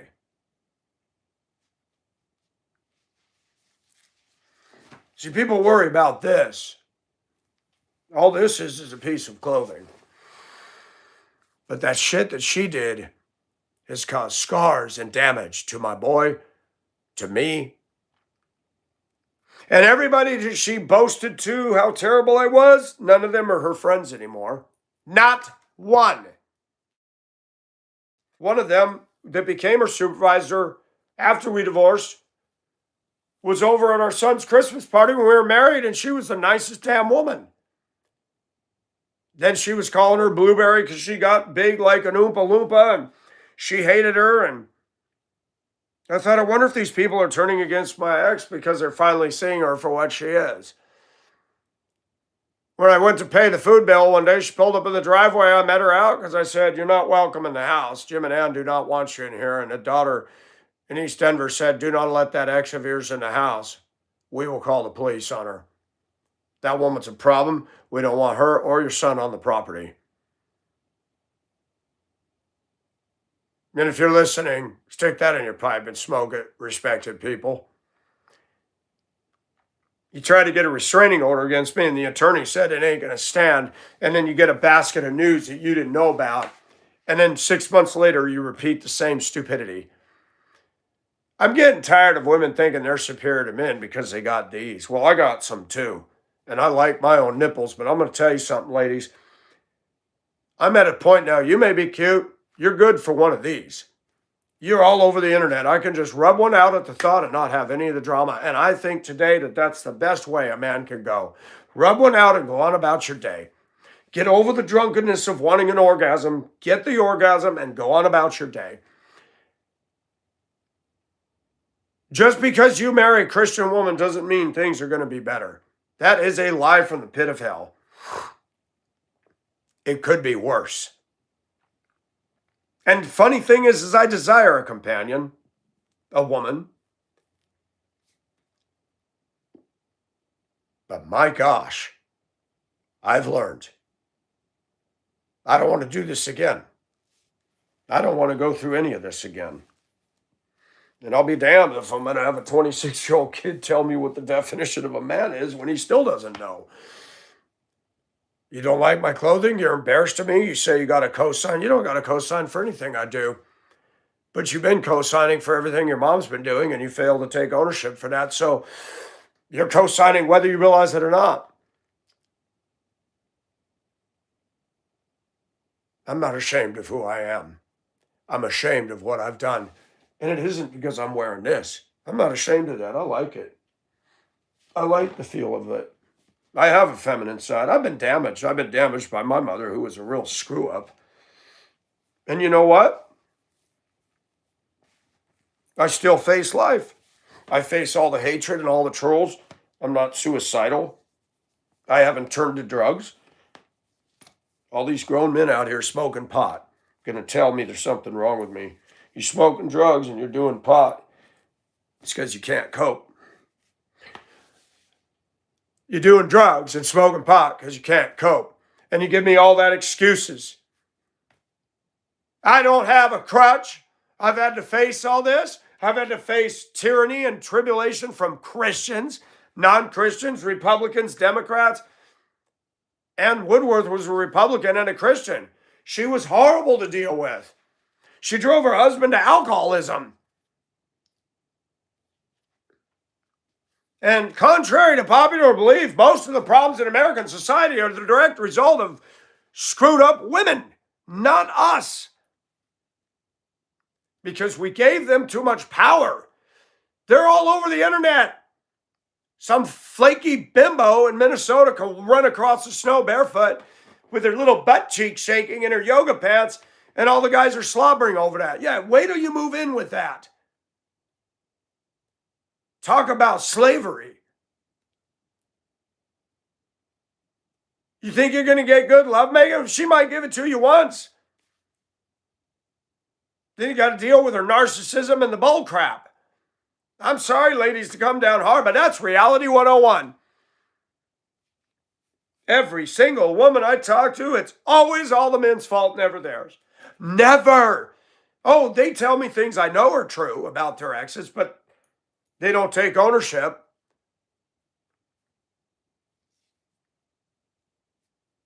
I admit I never should have just waited 5 weeks. I should have dated her 3 months. That would have been enough for me to say bye. Did she ever, I didn't put a gun to her head and drag her to the justice of the peace. Did she ever say, I never should have done that? That was unwise. I have to go to the bathroom and I don't want to end the stream. So allow me to go number one and stare at my beautiful tapestry behind him.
2009, my ex sold the house that I had remodeled and put so much of my heart and soul into. It was a 1953 house, just like this, except it had a basement. It was a Rambler, steel siding, Anderson windows in the front, and I did wainscoting and a wainscoting ceiling and had a stained glass light coming down over. I had bought an antique dining room set, Jacobean, which was on the Titanic. This was not on the Titanic, but they had Jacobean style in some of the staterooms. It's very, very ornate.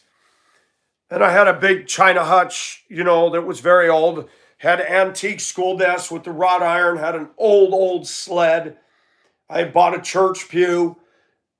We had nice things, and Michael bought and picked those things out. Michael had taste, and even my ex-wife said that I had good taste. She didn't want to be part of the remodel. She had her lady friends over. I had charcoal gray carpet in the living room. I painted a back wall of very oceany green. I had she had no idea while she was in Colorado. Then in 2 months, I was having the house transformed. That boring living room that smelled of tobacco. I had a company come in, her old English teacher and a coworker came in and spritzed the walls to get that, and this yellow molasses brown stuff rolled down the walls because her mother was a closet chain smoker. $200,000, $250,000 in cash stored all over the house.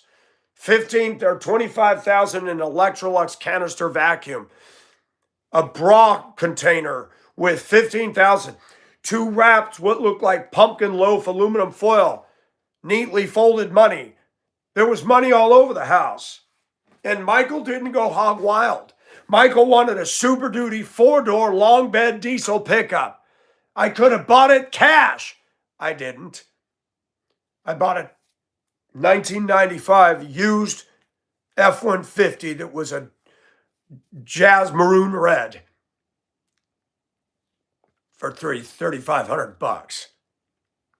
I exercised discipline and self-control. My ex told me I could buy the truck I wanted. I didn't. I said, why spend all that money on this? I was prudent. I tried to dot my I's. I tried to cross my T's. We went to church. I tithed. I tried to be the husband, even though I couldn't stand her. I did what we were supposed to be. If she wanted me to take her to the malls and the stores for shopping, I did it. So when I did right, I was falsely accused. Why do you think I do what I do? Why do you think I don't care anymore? And then why not try it? Because it proves a point. Americans are all about form.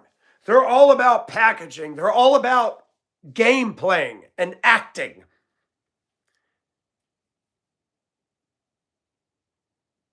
I will tell you this, folks.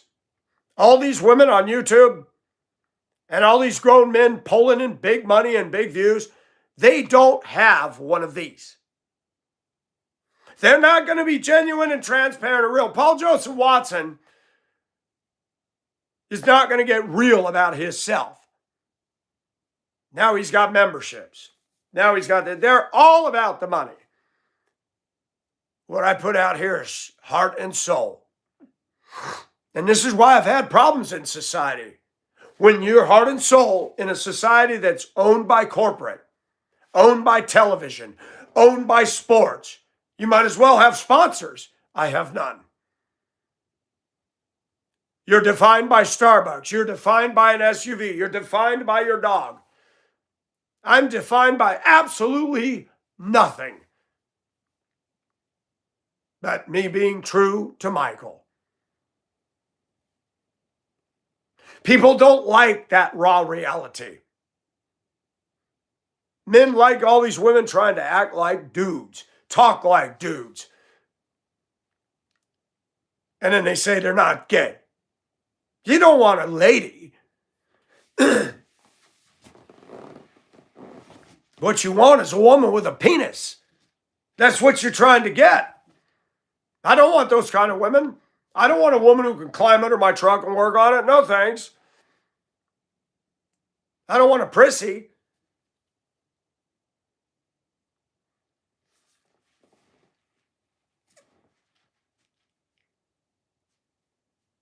And it's funny.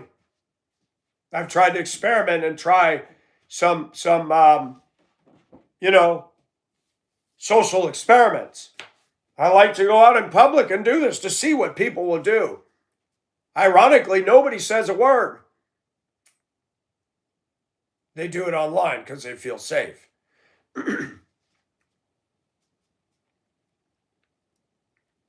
I've had 59 years of abuse, character assassination, passed over for a promotion when I should have logically, rightfully been the one who got it.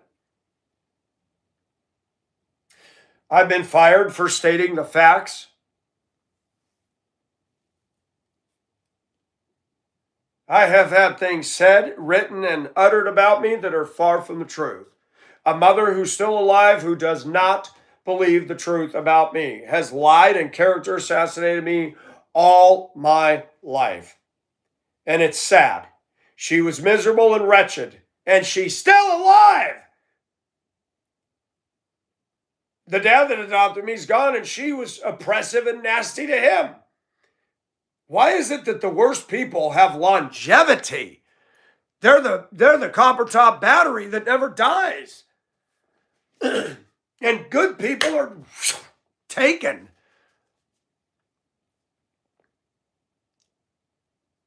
Keep your shirt on, kid. This is just fabric.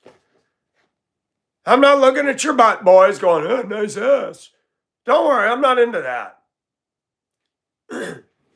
Gosh, in the last week of work, I've seen more butts than I want to see. I'm a grown man. I wear a belt. When I bend over to pull something out of a rack or I got to get down low on a pallet, I don't want somebody looking at my crack.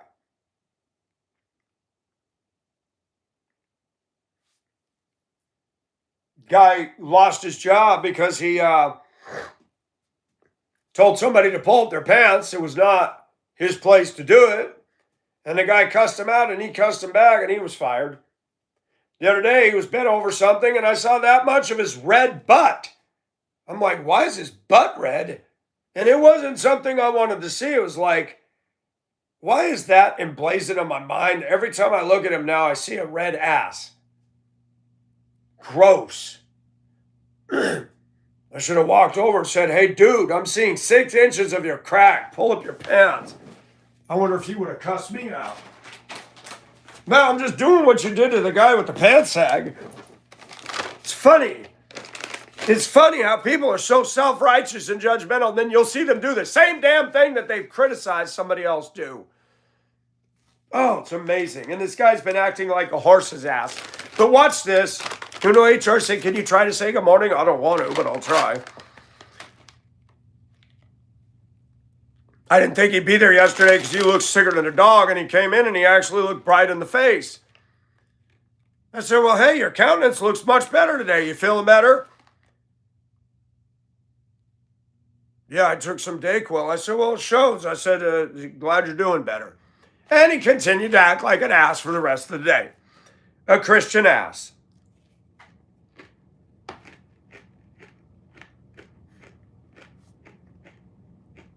I've done nothing to him.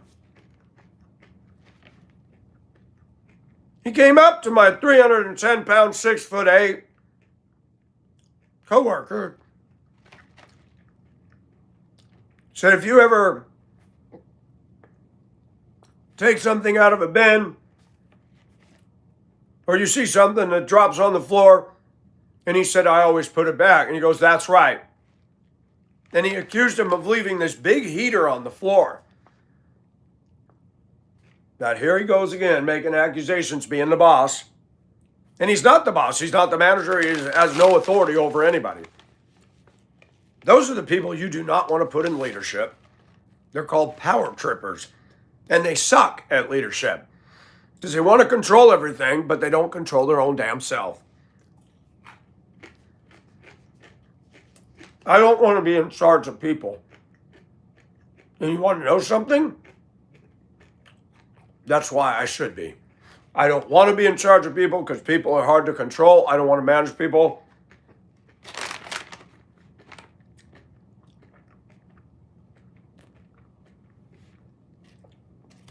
People who want to be leaders should not be allowed. People who don't want to be leaders would probably be the best ones to have because they're not in it for the power. Too many control freaks in America. They do it on my channel. People telling me, you need to do this, you need to do that. You know what? If I make you a channel manager, then I can ask you to be that way to me. But people getting mad when I shut down the chat, but they don't donate $1 to the channel. Isn't that a bit hypocritical? You're going to tell me how to run my channel. You don't contribute a damn thing financially to it. And I'm not shaming people. I'm just making a point. You know, if you want me to become a business and you want to become my board of advisors, then fund it. Or you can let me run it and let me be raw and run it the way I feel that I ought to run it. Since I turned off the chat, the views go up, the likes go up, the subs go on. The minute I do chat, it drops. I've done it now the last couple weeks. You want community, and you're using my channel to make it happen. And then when the chat isn't even focused on the subject that I'm talking about, man, I'm just Charlie Brown's teacher. Well, what? You're using this as a chat room. How do you think that makes me feel? Kind of annoying. Now, I don't have any regrets.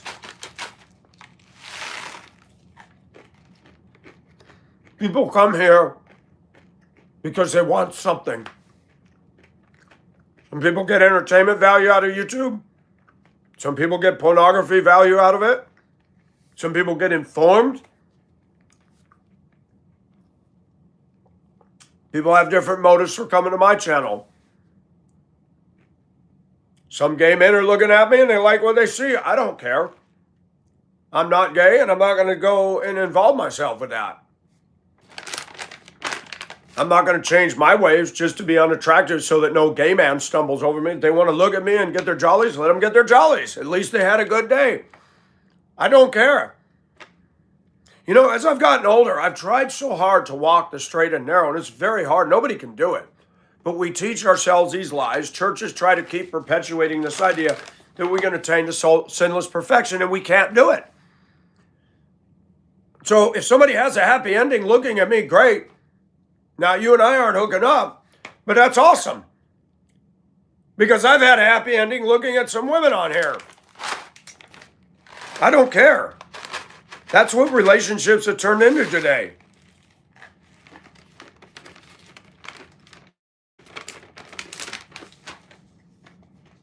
I'm not wearing rainbow pants. I'm not flying the gay flag. And I think I'm good looking. Do I have an overinflated view of myself? No, I don't. I don't think I'm ugly, nor should I.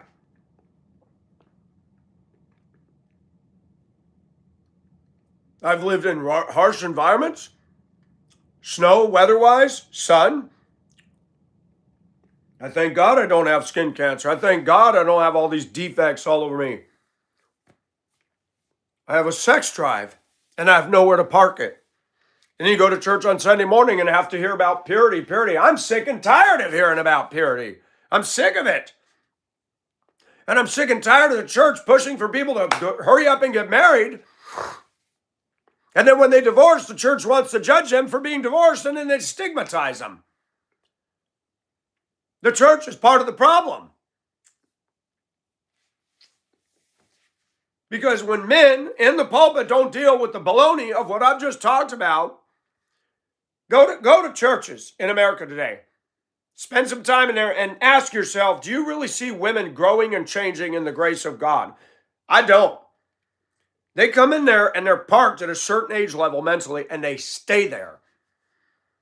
I'm tired of all the bullshit and all the lies that are being fabricated in our society today.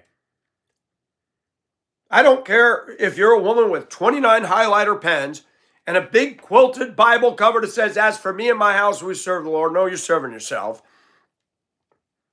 It's a quasi-spirituality. It's a veneer.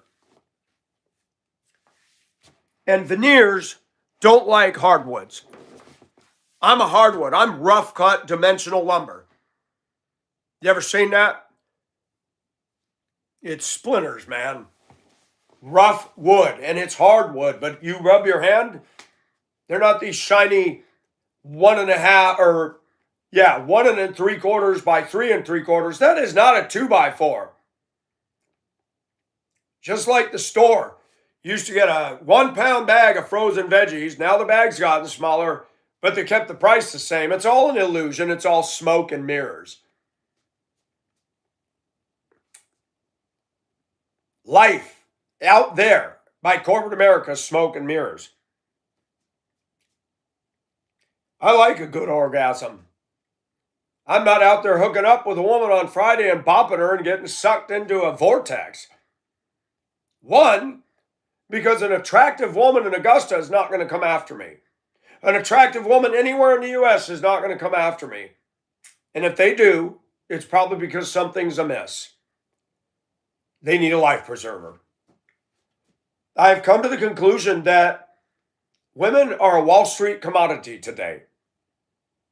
I don't have a high enough investment portfolio to get even their attention or to buy into it.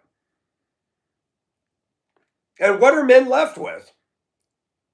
You know, I was married 14 years to a woman who was not a 10.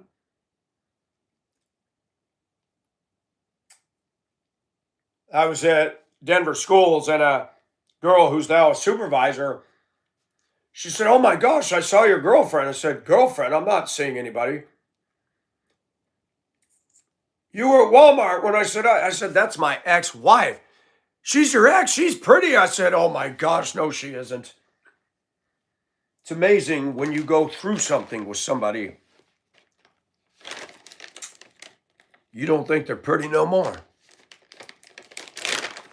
The luster fades. I've had an interest in quite a few women on my channel.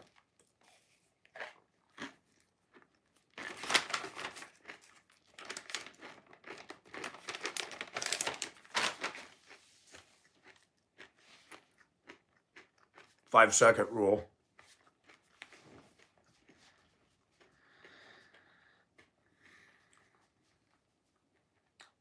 I've done an honest assessment of myself.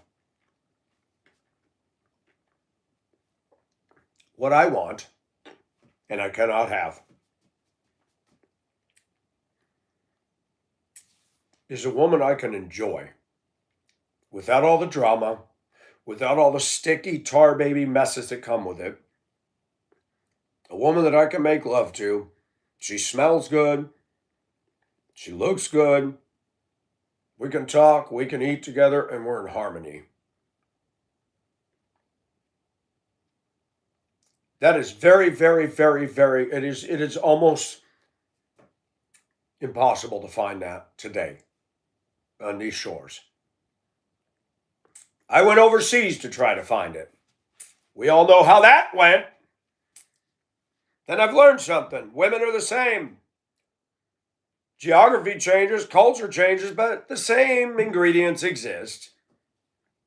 There are things advantageous to other cultures and women.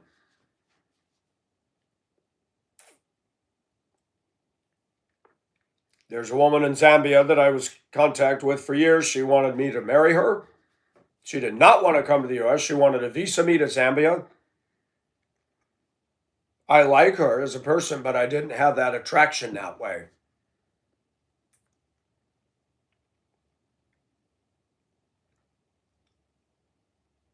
She has a farm. She has a beautiful stone house. She's got a job and she does well. I mean, if I wanted to, I could have just bit into that. Said, shoot, I'm going to Zambia. But I'm a person of heart. I'm not going to ride on the coattails of somebody just to go somewhere. If I don't have love for woman. I've had men over the years said, Mike, what if an 80-year-old woman wanted you to marry her and said when she dies, you can inherit all her wealth? I said, if I'm out in love with her, it's not happening. But Mike, why you wouldn't just do it? I said, no. My Bible does not teach me to fake it until I make it. If my motive is to go after her money, do you think God's going to let that be successful? And yet you see Christians ripping people off, Joel Osteen, Joyce Myers, Beth Moore, Paula White, fruit punch preachers that don't tell the truth. And they're getting richer and richer, and it just seems like God doesn't move his hand against them. And then I struggle and struggle and struggle and struggle, and you struggle. And I tried to do right in the 14 years I was married. I couldn't stand her, but I didn't tell her that. I tried to be pleasant. I tried to start every day on the right foot. Tried to lead my son and my wife in the direction I felt that we were supposed to lead. And I met resistance from her. She spoiled the kid, and we moved to Minnesota, and she couldn't get a job. Then she unleashed a torrent on me one night. I said, "What is your problem? I didn't even want to move here, but I did it because you hated Colorado." I said, "Man, I followed you to Ohio. I followed you to Denver. I followed you to Aurora. I'm done. I'm done following the woman. I'm done following the leader. I got my man pants, and if you don't like it, then we're done." Oh, we were done. I was just waiting for, and I was wishing she would have an affair. My friend kept saying, "You can't divorce her unless she has an affair." I'm like, damn, I wish she would. "Oh, Mike, that's wrong. That's wrong. You shouldn't even say that." Shut up, Jeff.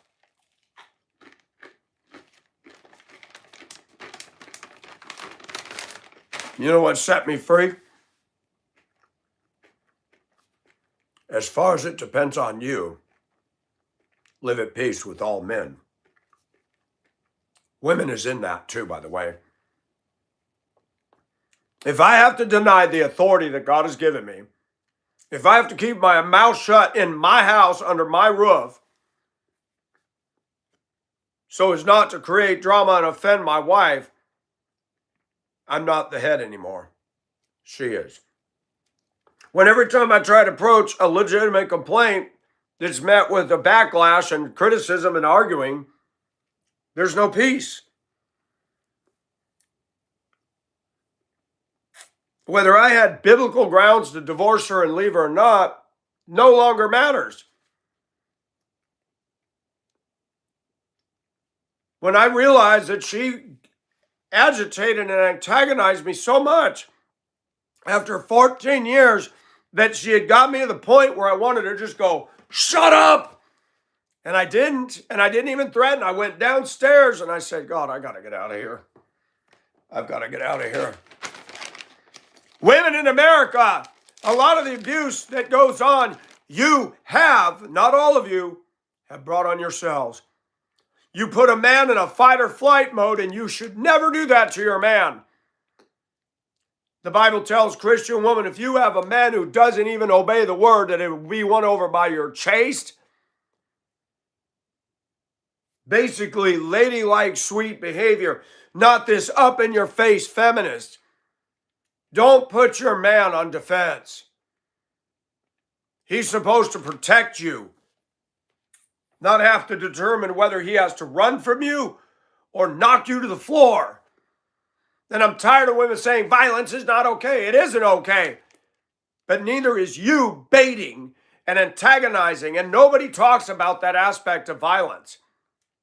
I slapped my wife one time. No marks, no damage. And I never did it again, and that was early on. That was the first 6 months we were married. I realized the first week that I had made a fatal mistake in marrying this woman. And I thought, oh gosh, you know what? This bag is totally homosexual. You pour it and spill it on the damn floor.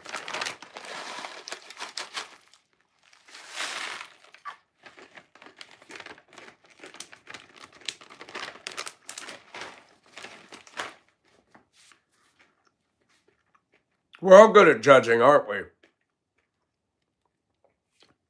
It's easy to judge me in this top. It's easy to say things and run off and go about your day. I look at the guy I work with, raised in a Christian school, raised in a Christian environment. I look at there's a guy in our company that is not a Christian. And he told me yesterday, he said, all he does is bitch and complain all the time. And he and the other guy can't work together. That's why the one goes to the other location. I said, really? I said, well, I like the other guy. And I said, you're right about him bitching and complaining. Bible says we're not supposed to murmur and complain. And we all do it. But there's nothing good that comes out of his mouth. He can't lighten up.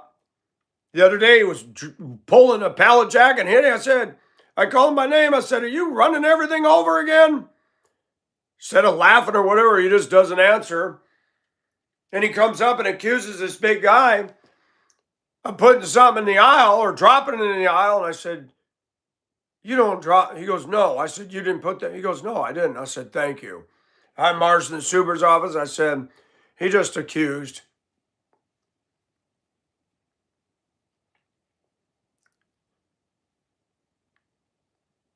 You're not the boss back there, bro. And he walked back there to report it right away. He likes to tattle on everybody, but he doesn't please his own damn self. He entered stuff in the program wrong. His own manager said, if you ever do that again, I'll write you up. Don't do that. You entered everything in here wrong. But he walking around talking like Big Bird. Our supervisor's too soft. People need to be fired. Yeah, you're one of them, clown. You're an asshole. I can't tell you're a Christian. You're a jerk. And I'm sorry. This is the world we live in. And people want to fuss about a guy masturbating. Oh my gosh. I don't pop open a cool one. I don't light up a bong. Leave me and my orgasm alone. Shoot. It's the only damn thing I look forward to in this stupid world. I do. Whether I have reality or not. All these women get on there and do this all day and all the guys are slobber. Me, I get up and dance and I'm a fag and I'm woke and I'm a freak and a creep and there's something wrong with me and I need mental health. I don't go to counselors. You know why? Because they waste my time. Am I perfectly well adjusted? No, I'm not, but I'm happy to be me. I'm not hurting anybody. That's the thing. I'm not out there being a problem to society. I got a bonus in my card handed me by the 3 owners. He said, Merry Christmas, Michael. You're a great addition to the team, naming the company. He said, you're a very hard worker, and I thank you.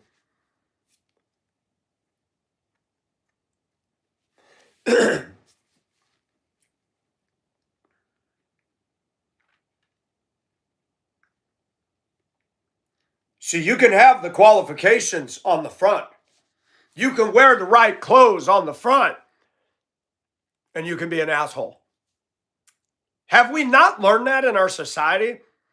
You know, we hire somebody who went to college, degrees, must have a degree. You need to have a degree to do this job. A monkey can do this job.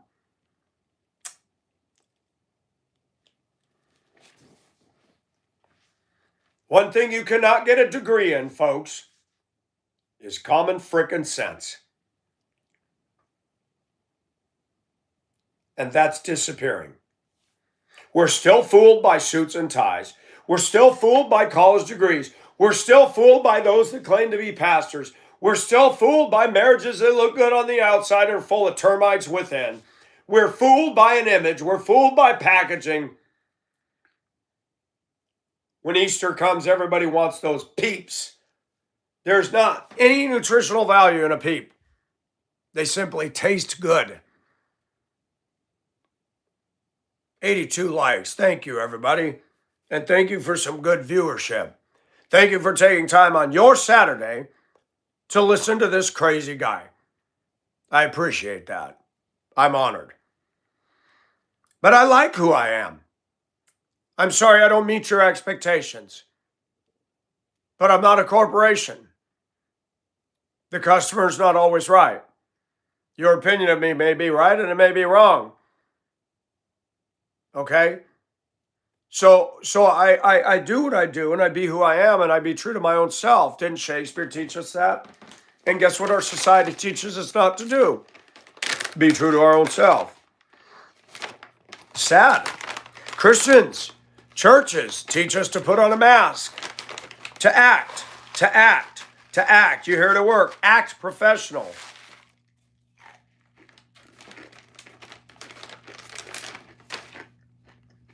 The Bible says be. Young man messaged me on Discord.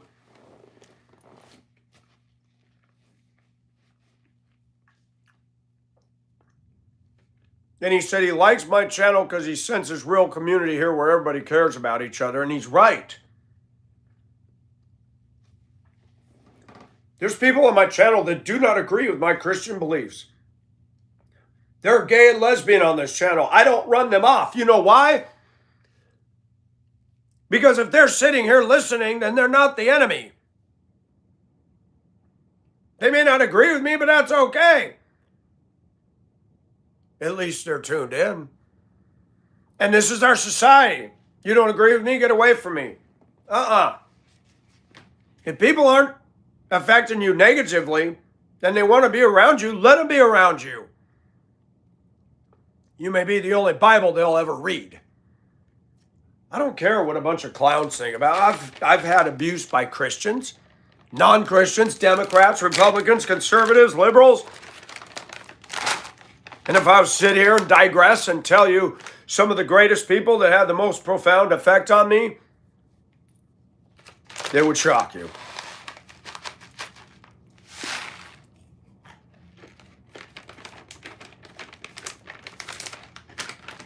People gasp when I admit to them I went to the steam bath, sat in there naked with other men. Some of those men were eyeing me. Some of them were telling me my face is very good looking. I'm sorry, that made me feel really good. You got these snotty girls in society that they think they're the only one that's pretty and they just put me down. I used to lay down in the steam bath just like this. There was a guy who would come in. He would start massaging my arms and massage me, and it felt so good. Mike, that's so wrong. Is it? I'm not out there having sex. I don't just let anybody touch me. If you think that I'm open for that, you're wrong. And you come up and try, I'm going to knock you into next week. There was a few men in there that had an attraction to me, and I liked them as people. Did I want to have a gay fruit thing with them? No. Did some of them arouse me by their touch? Yep. You know, I tell you what, our society in America pushes people into directions, and the church is silent about that. They're loud on condemning certain sins that they don't participate in, but they're quiet on the ones they do, like celebrating Christmas, Easter, and Halloween. Like obesity, that seems to be okay in the church. Materialism runs rampant in the church. In fact, you got all these high-powered preachers making millions of dollars. So I admitted, I wish I had a good male friend that was clean and took care of himself. He wanted to rub me down naked and put oil on me? I'm for it. Oh my gosh, I crave touch. And if you think I want that from just anybody, you're wrong. Most men are ugly, scary, and hairy, and no thanks. But I wish I had a good male friend that I could go and get my back rubbed down good, because women aren't going to do it. They're going to charge money, and they don't do it near as good as a guy. The best massages I had were not in America, but in Hong Kong by small little Filipinas that could get down into deep tissue, and you're like, oh my gosh, she reached that. Yeah, I've experienced some things, and many people say that's so decadent, it's wrong. Maybe it is, but I have needs. I'm not out there banging women or men. You know, I'm sorry.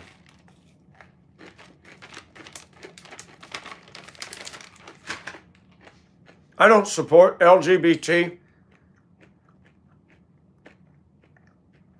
But when I see some of these pretty women arousing each other, I think it's hot. I think it's erotic. I think it's beautiful. I'd rather see that than all this hatred and violence. Yes, it's wrong in God's eyes, but when you don't get love, when you don't get validation, you're going to find it where you can get it. That's why there's gangs. You want to get rid of gangs? Start loving people that are not just like you. our hatred, our thinking we're better than everybody is driving people into the dark. You go to church on Sunday morning and nobody can even say hi to you, but they claim to love God. I call bullshit. There's a lot of bullshitters in the church. There's a lot of diapered saints in the church, and they are destructive to the health of a church. Me wearing this shirt, people say that hurts your testimony. Really? And the behavior that goes on Sunday morning isn't off-putting? See, we're all caught up in packaging. And I'm going to say it again as long as I have breath. Look at the people screwing the country over. Are they dressed like this? No, they got college degrees. They dress like professionals. And they're screwing the pooch. Making ridiculous laws that they don't have to submit to. Raising your taxes. I'm on YouTube, but on my channel, this is called RealTube. I laugh. You got a guy named Jordan Riley. He calls himself Real Talk. No, it isn't. He thinks he's the only Christian out there that believes the truth. The only one. I don't put myself out there that way. He's even criticizing Kirk. You're going to talk crap about a dead man. How honorable, dude.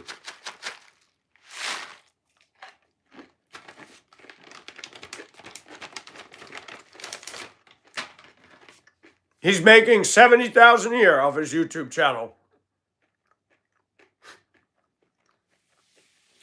Using the ministry as a means to financial gain.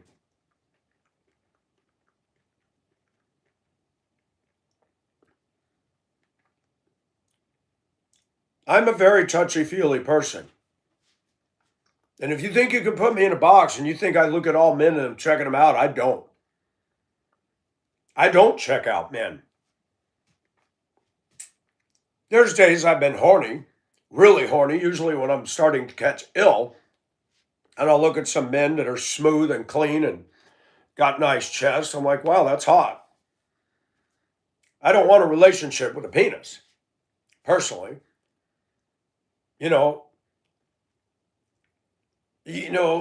women are more beautiful, just all there is to it. However, women that are narcissists and immature, they can have the beauty, but it's such a turnoff. It's such a cock blocker to me. I don't care what people think of me. I've been down many roads. I've made a lot of mistakes. I've done a lot of trial and error. Jeremy, I don't do drugs, so you're going to have to try again. I'm not high as fuck. Learn to diagnose drug users. Look at my body. I'm 59. You see any evidence of drug use here? Heavy drug users, it shows, especially meth addicts.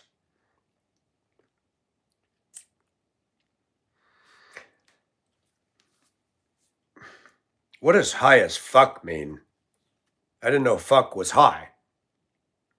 Isn't it funny how people take language and twist it up? Laugh with me, people. Laugh with me. We got 85 likes. Do you think we can get it to 100 today?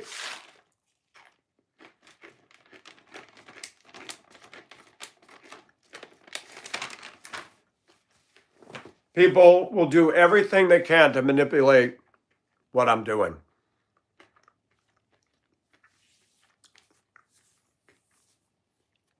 They'll say, well, you're dressed like that. That's hurting God. This piece of fabric is hurting God. No, I believe a cat of nine tails and nails going through his... Actually, our sins hurt him a lot. They drove him to the cross. This piece of fabric didn't put him there. And I'm here to prove that Americans are caught up in nitpicking at gnats and swallowing camels. Our culture, more than any other culture in the globe, They really meet the scriptural verse. They strain at gnats and swallow camels. You see it with the politicians. You see it with churches. Churches preaching over and over against homosexuality. And the congregations I've attended, unless they're really good actors, I don't think anybody in there is struggling with that. Why are you preaching on Sunday morning to your church against homosexuality? Nobody in there is participating in it. They're all in agreement. But you're silent about materialism. You're silent about women and their immaturity and their narcissism. You're silent about the that women do in a relationship. You're silent. Which means you're complicit. And pastors are supposed to declare the whole truth of God. They never convict the women. I've never, ever, ever met a woman tell me I was so convicted in that church. Because they're not. Our justice system caters to women. The workplace caters to women. HR hires only women. You want to get into equal opportunity employer? How come men aren't the ones that are heading up HR anywhere USA? And the churches cater to women. And you got more women false teachers out there. Joyce Myers, Marilyn Hickey, and Beth Moore, and all these others. And they can make big money using the ministry, pimping the ministry to make money so that they can have their best life now. Isn't that something? And people want to judge me over a shirt. I just talked about my son. I just talked about my ex-wife.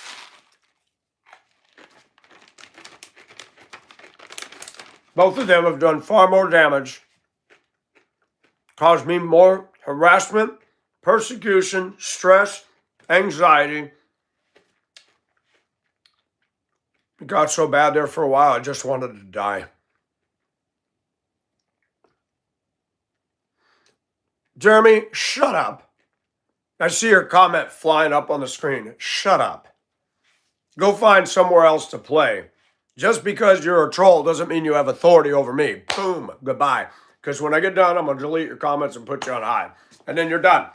So go use your so-called energy and gifts to humanity and go troll somebody else. Okay?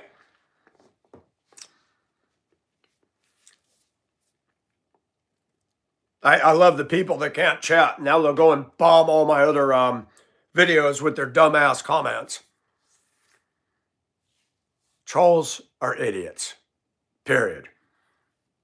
Jeremy, I don't care what you think. You got your 5 seconds of, you got me to give you 5 seconds of attention. So why don't you do something that's good for humanity and make the national news or something, okay?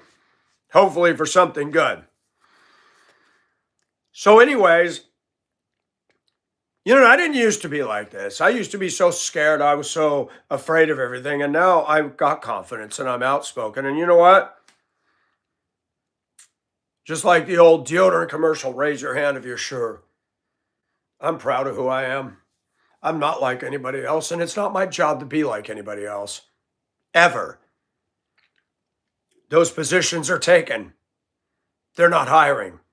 But our society tells us, like the CCP, you got to walk lockstep with everybody. No, I don't. Bible says, be not conformed to the patterns of this world. Well, but Mike, you're wearing that top. It's a style. You guys want to talk about not conforming? Look at the way I'm dressed. I'm definitely not conforming. So what's the problem? How many men do you see wearing my top? Not many. If any. Conforming? Trend setting? Being myself? You take your pick. And you're not going to get this kind of real talk.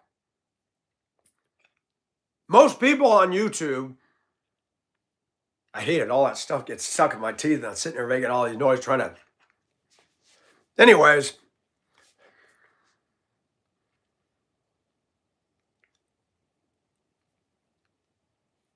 Nobody's going to put themselves out there real.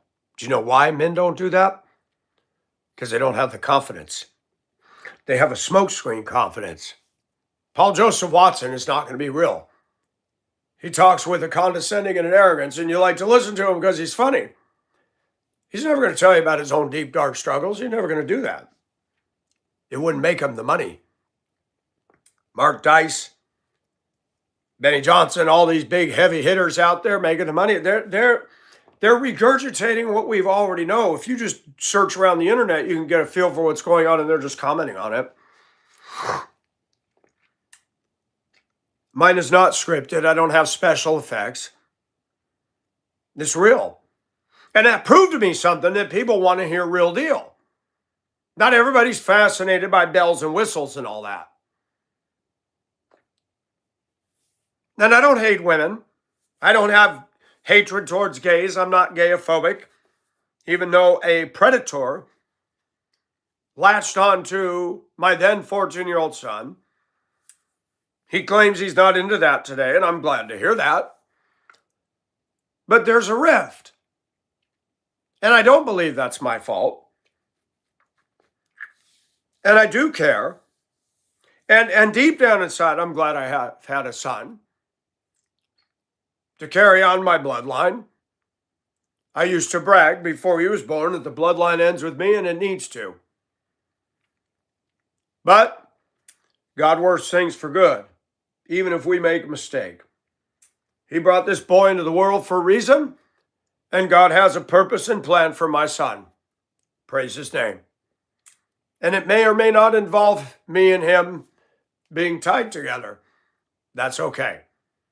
You know, God is God, and it's not up to us to play God. And I'm not going to be like these women begging to have a relationship with my boy. I'm not going to do that. I'm going to go on with my life. My door's open, but it's also closed. It's called boundaries. And I need to be the individual I am, and he needs to allow God to work in my life in God's own unique way, and it may not look like the way he's working in his life. What we need to believe is the same truth. And I say this all the time. The more I live in a black community, the more I'm aware of how different their thinking is. It's radically different. And a lot of it is wrong. And I've had to learn the hard way. I've been in all kinds of situations, unique as all get out. And I've had to learn, man, it's amazing how everybody's brain thinks they're right when you got 10 people and they're all wrong and they don't think that they are. I've been wrong. I've had to be corrected on a few things through my walk in life. But you got, like in the case of my ex-wife, no self-awareness of her own crap. And that is a predominant problem of females.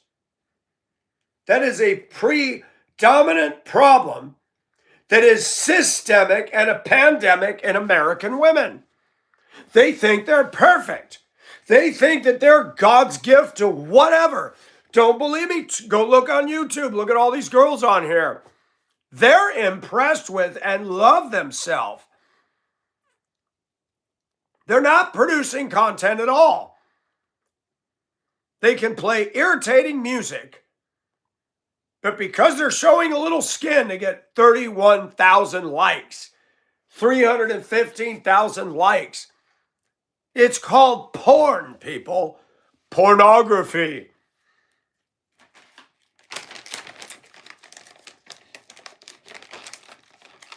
And to listen to grown men say you're so talented. Talented. Running through the snow barefoot to drop your trash in the trash can in a vinyl-sided townhome that looks like everything else. And the inside of your house looks like everybody else's house. There's no personality. You buy the same crap that's throwaway. And then you're wearing hoodies and sweatpants and thinking you're so special and cute because you're too lazy to change from your pajamas into wear. And you can be at home. You don't even try to give your channel any content, but because you're a woman and you go like this, you got all these guys losing their load over you. That's not talent, honey. That's porn.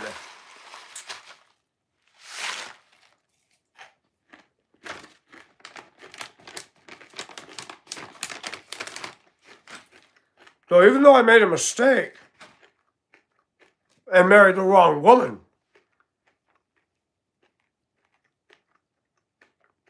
That also is an education. I analyze things more. I unpack things better. And I find myself, she's not that cute. I'm not talking about my ex, but I'm not attracted to her on any level. And people ask that dumb question. What if she offered you $1 million to sleep with you? I said, well, I'm not getting $1 million that way. It bothers me that I ever got naked with her. It bothers me that I married her. Out of all the decisions I made, that one I regret, top of the line, number one, the worst decision I ever made.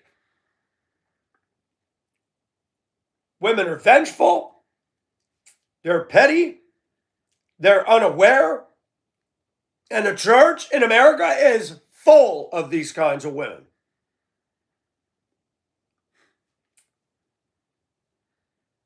People want to judge the hell out of me. Not everything I do, YouTube people, is Christ-like. There is no Christian who does everything Christ-like. None. They like to pretend and they like to act. And they think because they're not doing this or that, they're like the Pharisees. Well, I'm not committing adultery. No, you're just in love with materialism. And you and your wife don't have a relationship. You bought this car that you wax and worship every day and talk about because your wife and you have no relationship. Man, I'd rather marry a slutty girl that's in love with me, dresses like a slut, wears perfume, puts some gaudy lipstick on and says, honey, do me, than these Christian, uptight, nasty women with no self-awareness. I'd rather marry a converted prostitute who makes my life exciting in bed every day than these Christian women that are boring, passionless, living out of a shopping bag, in denial about their sins. Oh my gosh, I'll take a whore any day over that. And you know why I say that? Because I have passion and most women do not. Their lives are boring, they're shallow, and they're meaningless. And they get excited about a damn dog and drinking $8 coffee and buying crippy crap to stuff in their home. No, that's not for me.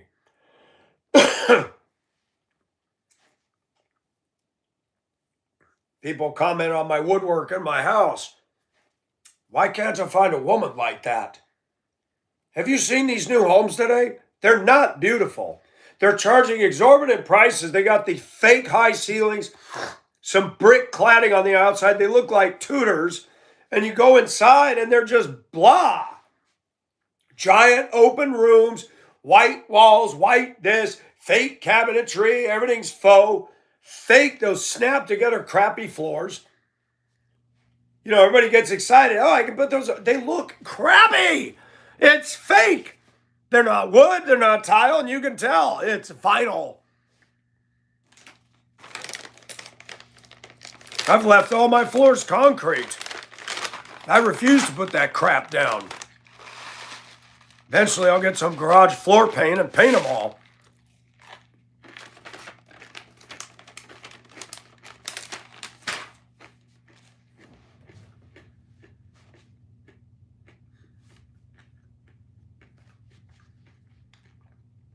I tried to deny things in my life.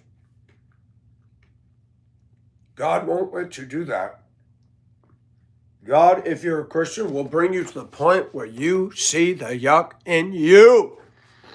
And if it's not happening, it means you're not walking in the Holy Ghost.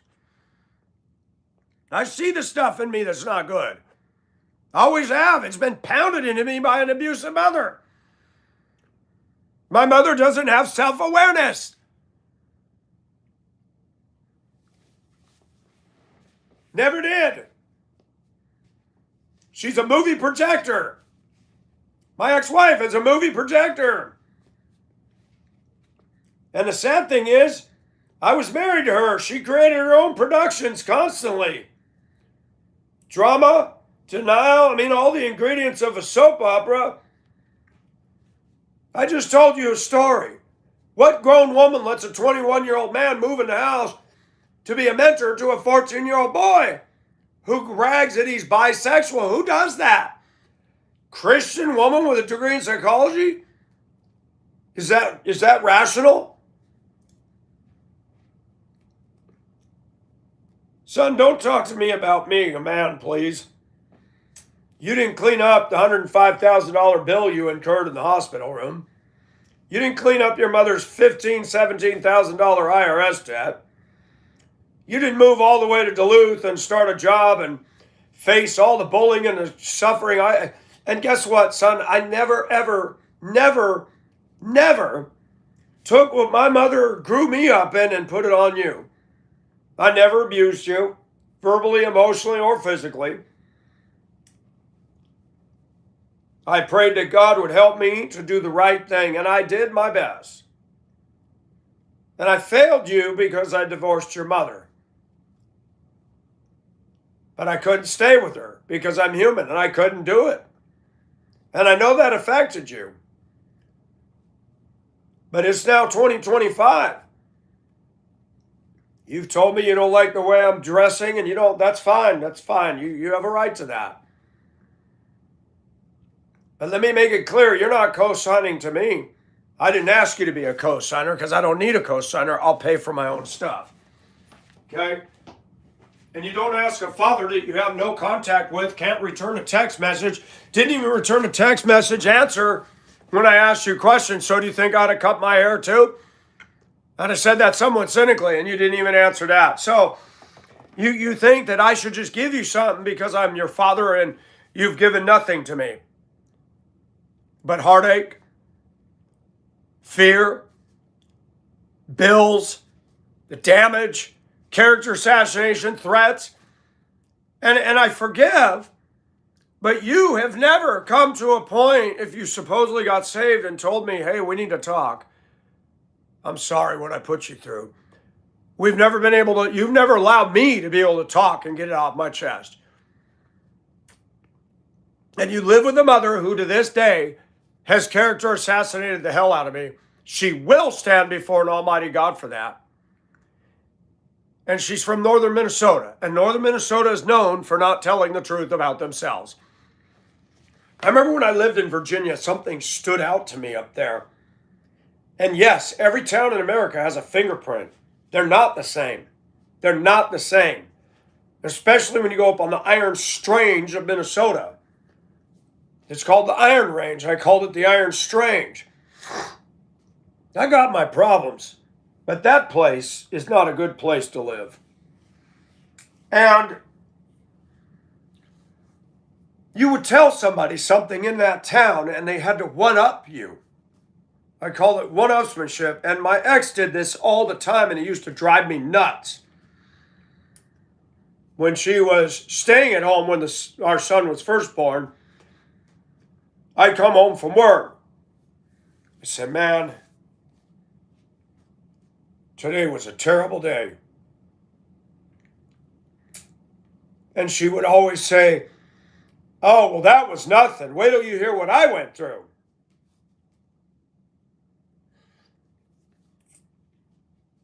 We lived on 2nd Street South.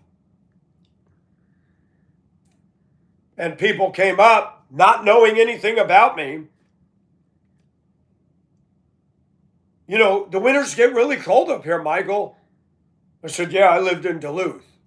That's 70 miles away, and I lived in Colorado, and I've grown up with snow all my life. Oh, well, we're colder than Duluth. 10 degrees.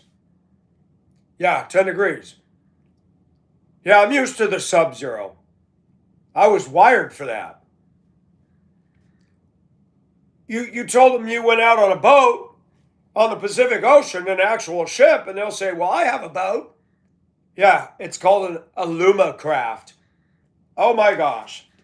If anything shows how sickening and stupid our corporate world is, look at the names of these boats. Lund, Alumacraft, Kia, Sophia. There's a lot in a name. It says cheap, a Lumacraft, an aluminum boat with an outboard. If I was to go to the Iron Range today and say I own an ocean liner, if I had refurbished the Queen Mary and I owned it and I was sailing it, they would brag to me that their Lund boat is so much better. That's how crazy the people are up there. Oh, but we have a house on Lake Vermilion, a brackish mosquito infested lake with so much noise and jet skis and boats and algae in the water. And these were 1940s outhouse sized cabins that you couldn't give away are now worth $500,000, $600,000, $700,000. People that follow trends are stupid. And now you hear people that live up there complaining about the pollution and all the exhaust from the boats and all the noise and all the rude drivers. Well, hey, you all bragging that you own property up there and everybody wants to be there.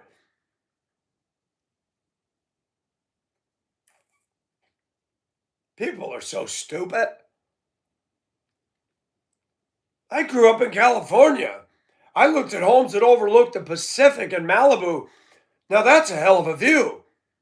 And I love northern Minnesota, but there were some beautiful lakes up there. Lake Vermilion was not one of them. I should have said, well, I had a place overlooking Lake Superior, and it's clear to the bottom. These dumbass people thought that they were better than everybody else. One-upmanship, no self-awareness. And in the 2 months I worked on the house away from my wife, I got out in that community. I said, no wonder my wife's this way. This town is exactly like her. 92 likes. Thank you, viewers.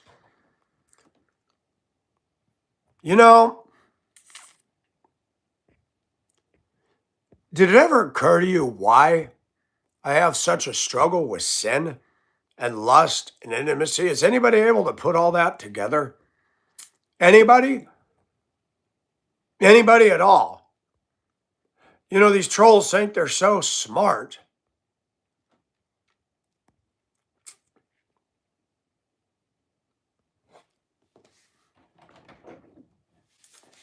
Came out on the side of my house this summer, right before fall, and that bloomed up.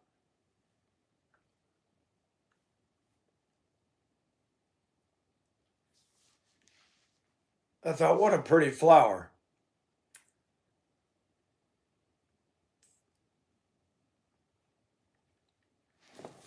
Is that your life on earth? Or are you just a weed? You can see the M35A2 in the background before I let her go. And that bothers me. I want it back. And by the grace of God, I will buy another one. We'll see. Trying to weigh practicality with wants. Diesel's never cheap. And that's not exactly known for fuel economy. I just like it.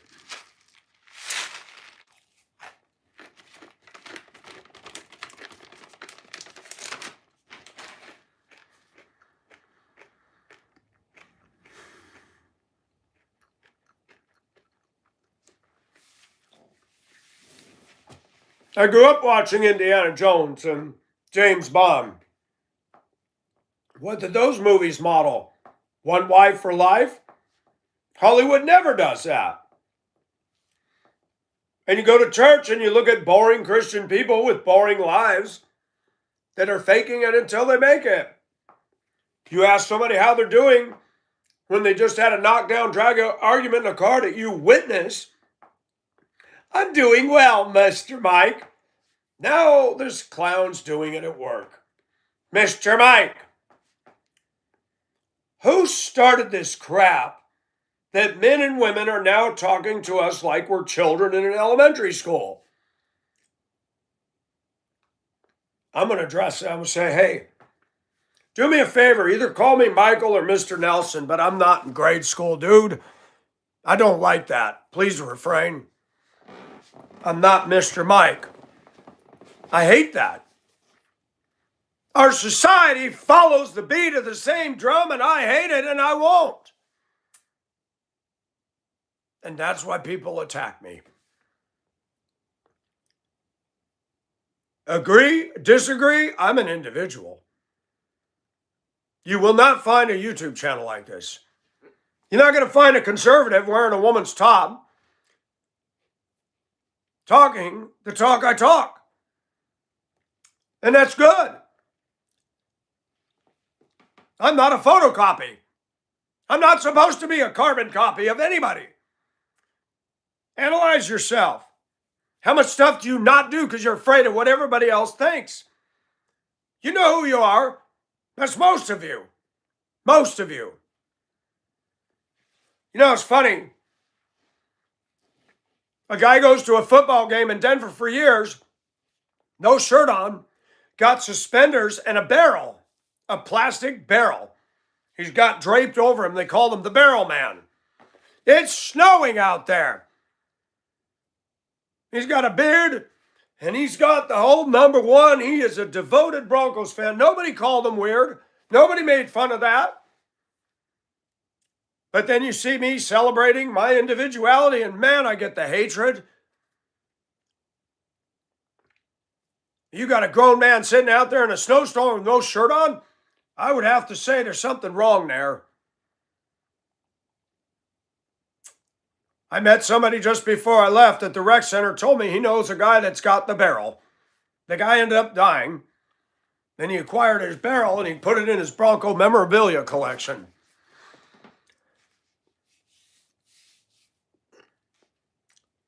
Some of the greatest people that we mention their names today were the most eccentric, bizarre, and different. Einstein was not exactly normal. Neither was Shakespeare, neither was Mozart. And I'm not saying I'm any of them, I'm not.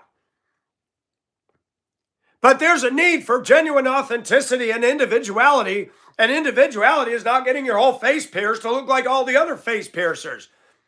Individuality is when you create your own deal and go with it and break away from group dynamics. And you're right, I'm not going to find intimacy in a church. I work harder than most of the people I work with anywhere in America. I don't care what a bunch of coworkers think about me. I don't give a shit. Well, you're all running your mouth. I'm getting shit done. I could have built the pyramids and I would have figured out how to do it. I can't move them rocks, but I would have come up with a way to get them up there. I work with a guy now that's huge. He said, I cannot believe the strength you have. I said, it's called being educated about it. It's how you move it, how you pick it up.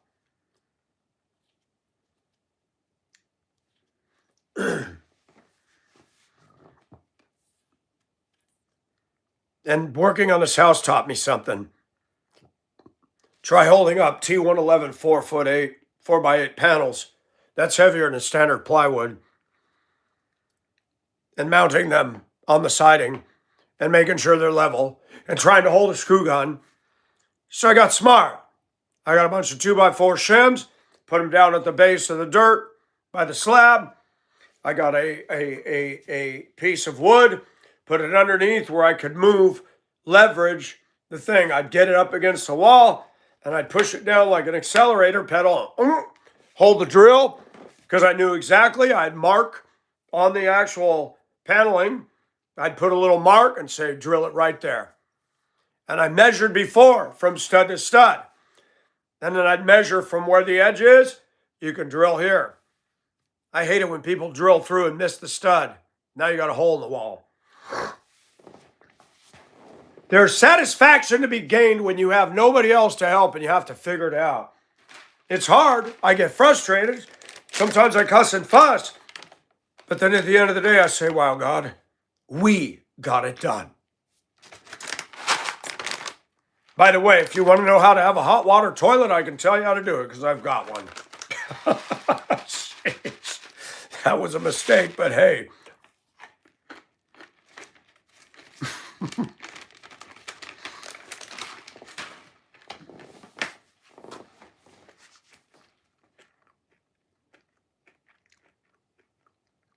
Why is it that men have to follow somebody's idea in order to be accepted as a man? Why is it I can't be sexy? Nobody likes to look back on history.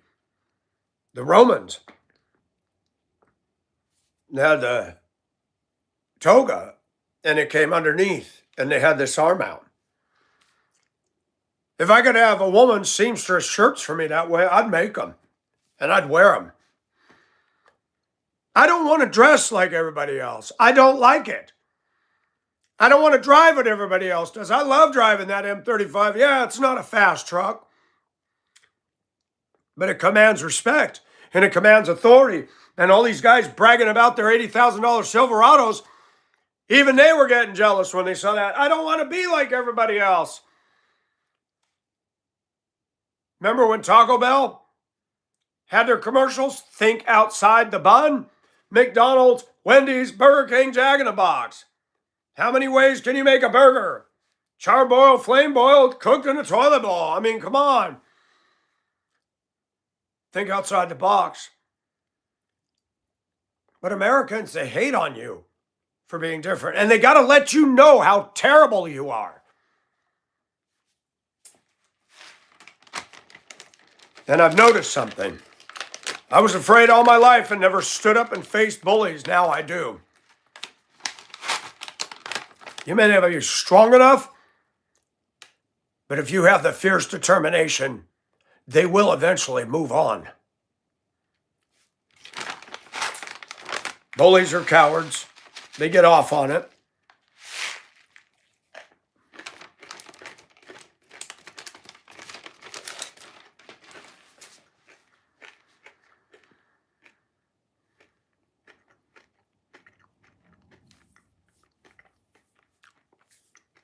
I thank the men and the ladies that have told me good compliments saying that my channel's helped them.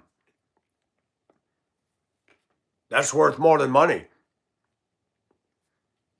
Because nobody's going to get on these flaky women's channels and say you've helped me immensely.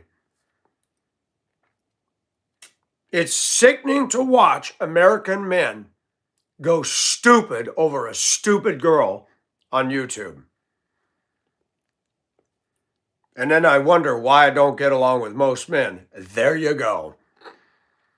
They're so dumb, they'll go after a bleached blonde running around in the snow because she got yoga pants on. Well, you're going to get tired of looking at her ass when she shows her ass for what it is, and then you're going to regret it. So just keep that in mind, boys, because that woman I married created 29 years of hell. 29 years, and I was only married less than half of that. These women that are putting themselves out on the internet aren't worth 10 cents of your time. And when I see it, I don't thumbs up it. They're not going to date you. They're not going to mate you. So why do you do that? You men keep pedestalizing these girls. You keep putting them up on a pedestal, and that's why they act that way, because they can. If society systematically ignored them, didn't thumbs up their stuff, they would go away. Or they'd learn to get cerebral and have real content. Just saying. And grown boys coming on here, and I call them boys, and judge me and I'm dressing. Go judge all these women, man. At least I talk about real stuff. Current events, me, life, struggles. People can relate to that. If I want to look at porn, I will look at porn. I'm not going to look at Huatua or Sydney Sweeney and her fake boobies. That's for little boys. They're still playing with Barbies. All plastic. No thanks. I believe that I could find it. Well, not me. I believe that I could meet a woman who's perfect for me. I haven't seen it happen, and I don't think I'm going to find it myself. It's going to happen literally by divine decree, if at all. Meanwhile, I struggle. Meanwhile, I live my life. And all these trolls, I have more balls than you do. You're not living in the town I'm living. You're not living with the dynamic. You're not out there. You're not on the front lines. You're not making a channel. You don't have your picture out here. You don't make videos. Shut up. You need to be told to shut up because you have nothing. If you're so much better, then put out content and show me. You got people that dot YouTube videos that are just, there's one guy saying, I like to make an asshole of everybody. That's not content. That's, you've got insecurity and now you think you're the definition of, you know what? I don't want to listen to it. A friend of mine recommended me a channel. Said, I will not listen to this egotistical pig. I don't like that.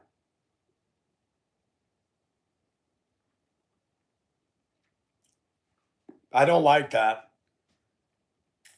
My content is my own. It's not plagiarized. I'm not reading a teleprompter. And we even have fun and we take on trolls. Because every troll is just simply one of these. Dun, dun, dun, dun, dun, dun, dun, dun. Dumbass, you're a dumbass. You're a grade A, #1, bona fide, first class. That's it. That's it. Can we bump that up 5 more and get 100 likes? Have I earned it? Did I waste your time? Did you get entertainment? Did you get educational value out of this? Let me know by those likes.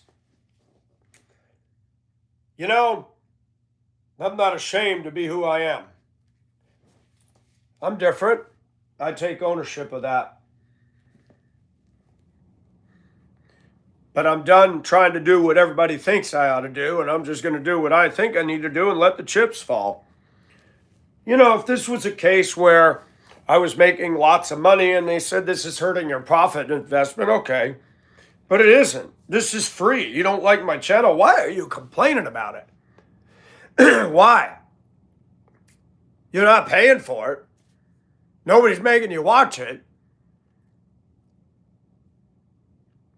So 95, I guess, is where it's going to be. Thank you for watching, folks. It's always fun to be raw and real. It's better to just be what you are than to live up to somebody's expectation. They're not the ones that are going to judge you when you breathe your last. They're not the tribunal. It isn't going to be your boss. It ain't going to be your wife. It ain't going to be your son. It's going to be God.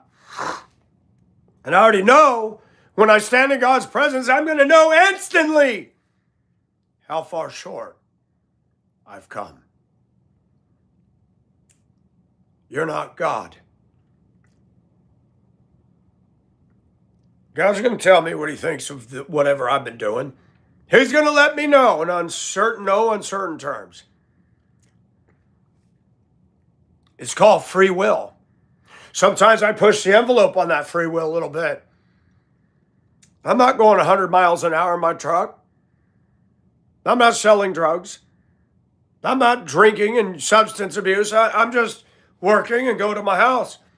If this is the biggest crime I commit, shoot, I'm doing good. I'm doing real good. 97 likes. Come on, people. Can we get 3 more on here? I like wearing a sexy top sometimes. It makes me feel good. Sometimes I envy women. They can wear really cool, satiny, feel-good clothes. But, you know, for men, it's wrong. I've been man enough to admit there's things I like that don't please God. And most people will not say that. They will not couch it just the way I did. They try to pretend, well, I'm a Christian. You can't do that anymore. Well, but you do. And you battle with it. And you're trying to pretend you don't. So you can look like this holy, upright Christian. You're a used car salesman, dude. Nobody wants that broken car. They want genuine. I have more people respect me when I say, this is a good truck, but yeah, it's got some leaks and got some problems. Why do we as people try to put ourselves out there like we're perfect? Why do we do this? We're not. So why do we keep bullshitting people? Why do we do this? Because our society teaches us that. How to dress for success, how to win friends and influence people. You're not making friends. You're just getting temporary approval by some other clowns. And when you die, does it matter if you're wearing a suit and tie or you're nude? So you wore a suit and tie in your house and the house burned down and your body's charred. What difference does it make?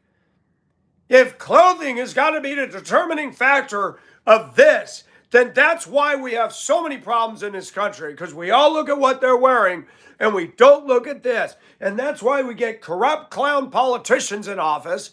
That's why we get clown preachers, because they wear the right stupid clothes.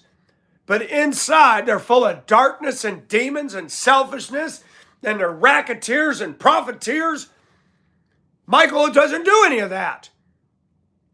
I admit that I let a grown man massage me from head to toe. So what? You're going to sit there and tell me Christian preaching over and over and tell me I'm wrong, wrong, wrong? Well, no woman's offering to do it. And I'm going to pay $100 an hour for a woman to go think, think, think, done. Why? When you don't get your needs met, you're going to find a place to get them met. Right or wrong, Christian or not. Well, you're supposed to deny yourself. I'll deny myself when you deny yours. Bragging about your $500,000 house and your investment portfolio. Why don't you give that all away, bro? Because that's your idol. You go on and on and on and on and on and on and on about your classic car. That's your idol. You don't say a word about your wife because she's boring and you're in a marriage and now you got to make it look Christian and you can't stand each other and she fills her house with more bric-a-brac and you're worshiping your hoopty in the garage. Great. I'd rather have a scantily clad whore that loves the stuff out of me than all that. And I say a whore. I want a wife to be a slut tease to me every day. I don't want some prim or proper, but I don't want some disgusting low-class woman. I'm not talking about that. People that know me know what I'm referring to. I'm passionate. I'm tired of me being told I got to train my passion. It's like my mother. You talk too much. Yeah, well, guess what, Mom? 8,300 people sub to my channel. Nobody's subbing to you. Nobody. And even though you don't have a channel, there's not 8,300 people that want to listen to you or be around you. So who's on first? Who's on second? God's called me to be not like you. All you guys out there, you suffer. The opinions of your relatives, the opinions of your family. Don't tell me you don't. Guess what? It's the holidays. People groan on the holidays. Have yourself a dysfunctional little family. Go with a family gathering and you get in the car with your wife and you talk about how awful, awkward, uncomfortable it was around uncle and the grandma who always ruins the holidays. Yeah, you know. But they all wear the right clothes and they got their investment portfolios and they're doing great. Tell you what, people would rather listen to me than some corporate Charlie Brown teacher. When I sat on a flight to Hong Kong with businessmen that wore the expensive suits and ties, they were talking to me saying, what are you going to Hong Kong for? Well, I met a girl on the internet.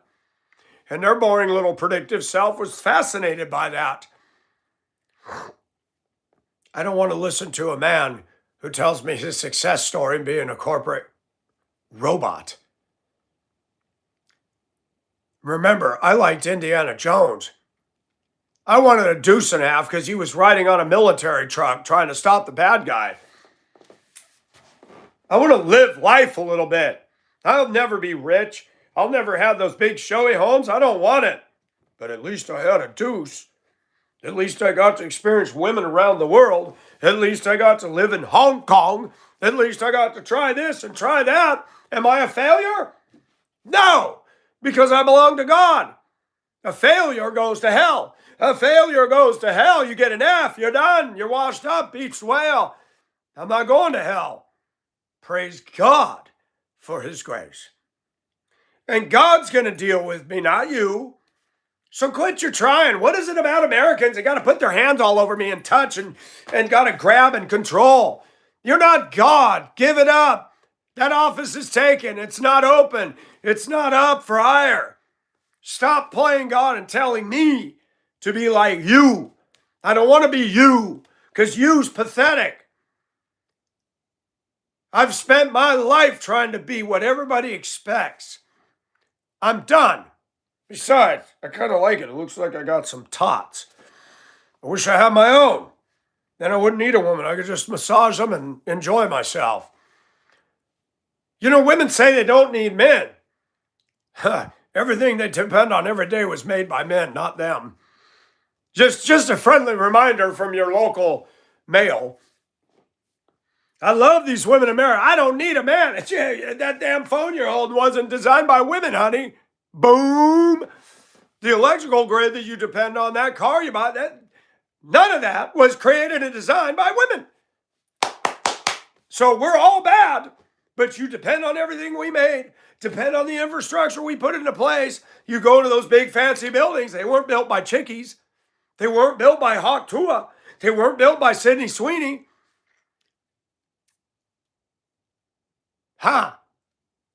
So you don't need us, huh?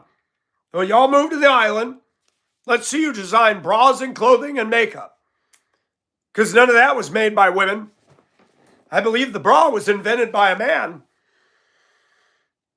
And if you look at some of the greatest fashion designers in Paris, you ought to see what they're wearing. And they're not gay. They wear a lot of feminine items. Yes, I know what Deuteronomy 22:5 says, but do you know what the entire rest of the Bible says? I know more than one verse. I'm glad you know one verse. But do you know all the other verses? Like the one on love, by you dishing out hatred and contempt.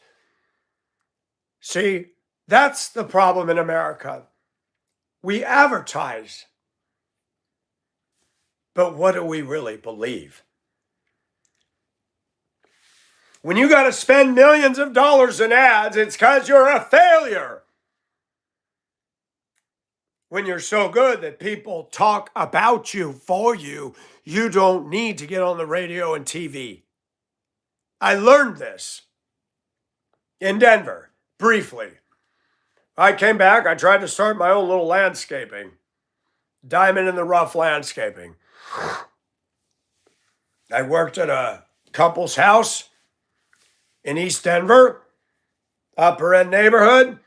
A woman walking her dog said, "Are you for hire? I've watched you work." "Yes, let me give you my card."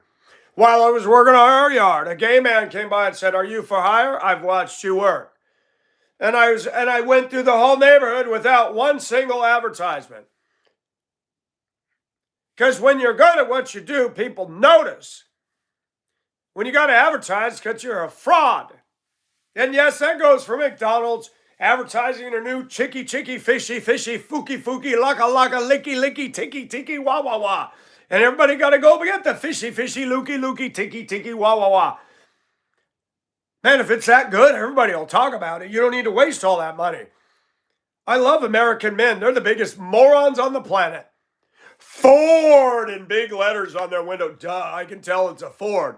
You went and spent all those money for decals to advertise for a company that doesn't give a shit about you, that's making huge profits on selling shitty trucks that aren't built like they used to be, and you're advertising for them. You are a moron.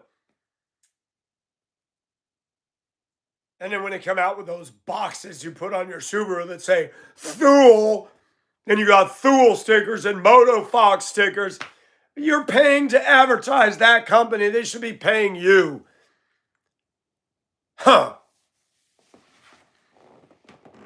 Did they even have an advertisement for Rubik's Cube? I don't recall that. That was made by a guy, I believe, in Czechoslovakia. He lost all that money because they were under the Iron Curtain, USSR, and it's the satellites. I'm going to tell you something, folks. When you're good, you don't need to advertise. Man, that's foundational to Business 101. When you are good and you develop something, guess what? You don't need to spend a penny in an ad. Advertising is for amateurs. Why does McDonald's and Wendy's advertise this stuff? Why do they throw millions of dollars at it? I don't know why. People automatically go there anyway.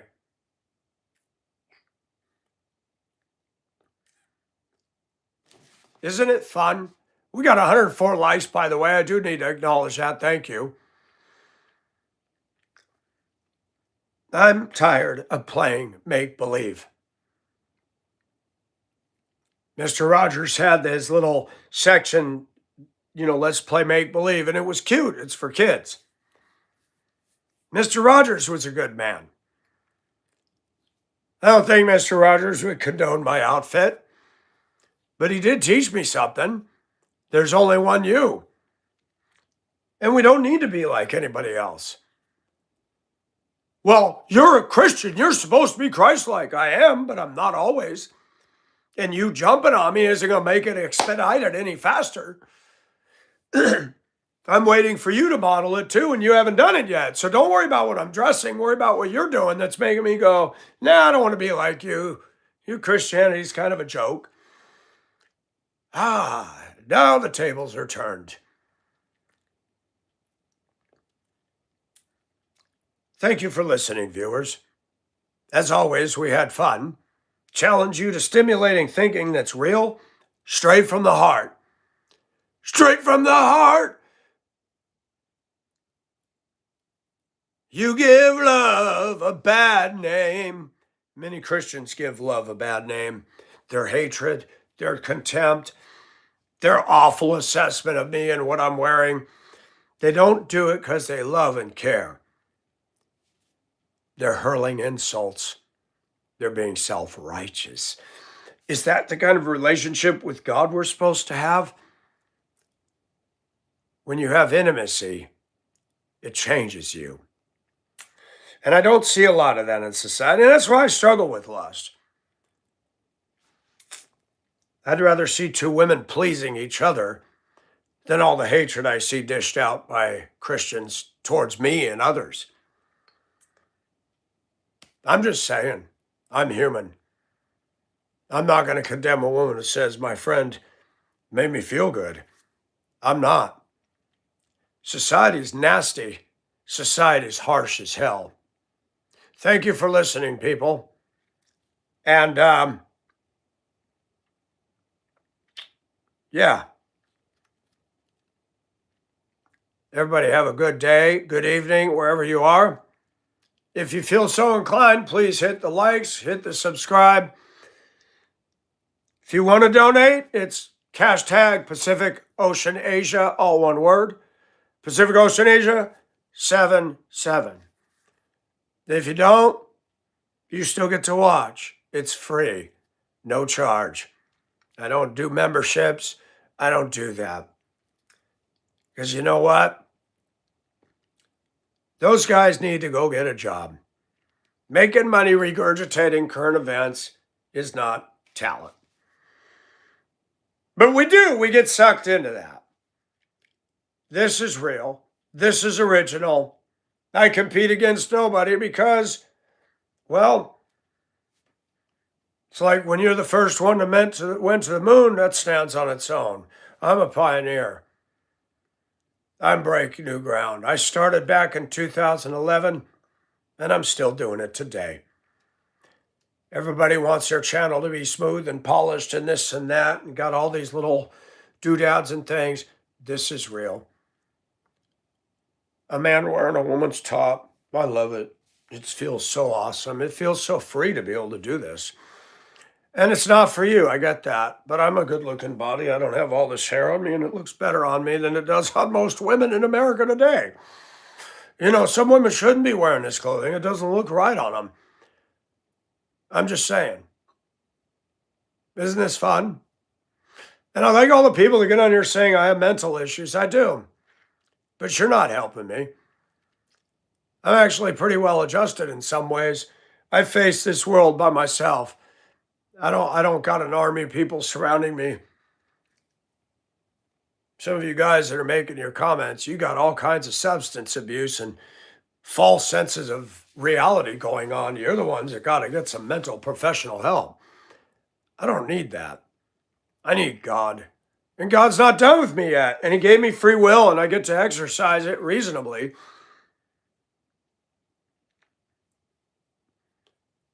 Have fun, people. Till next time, be safe.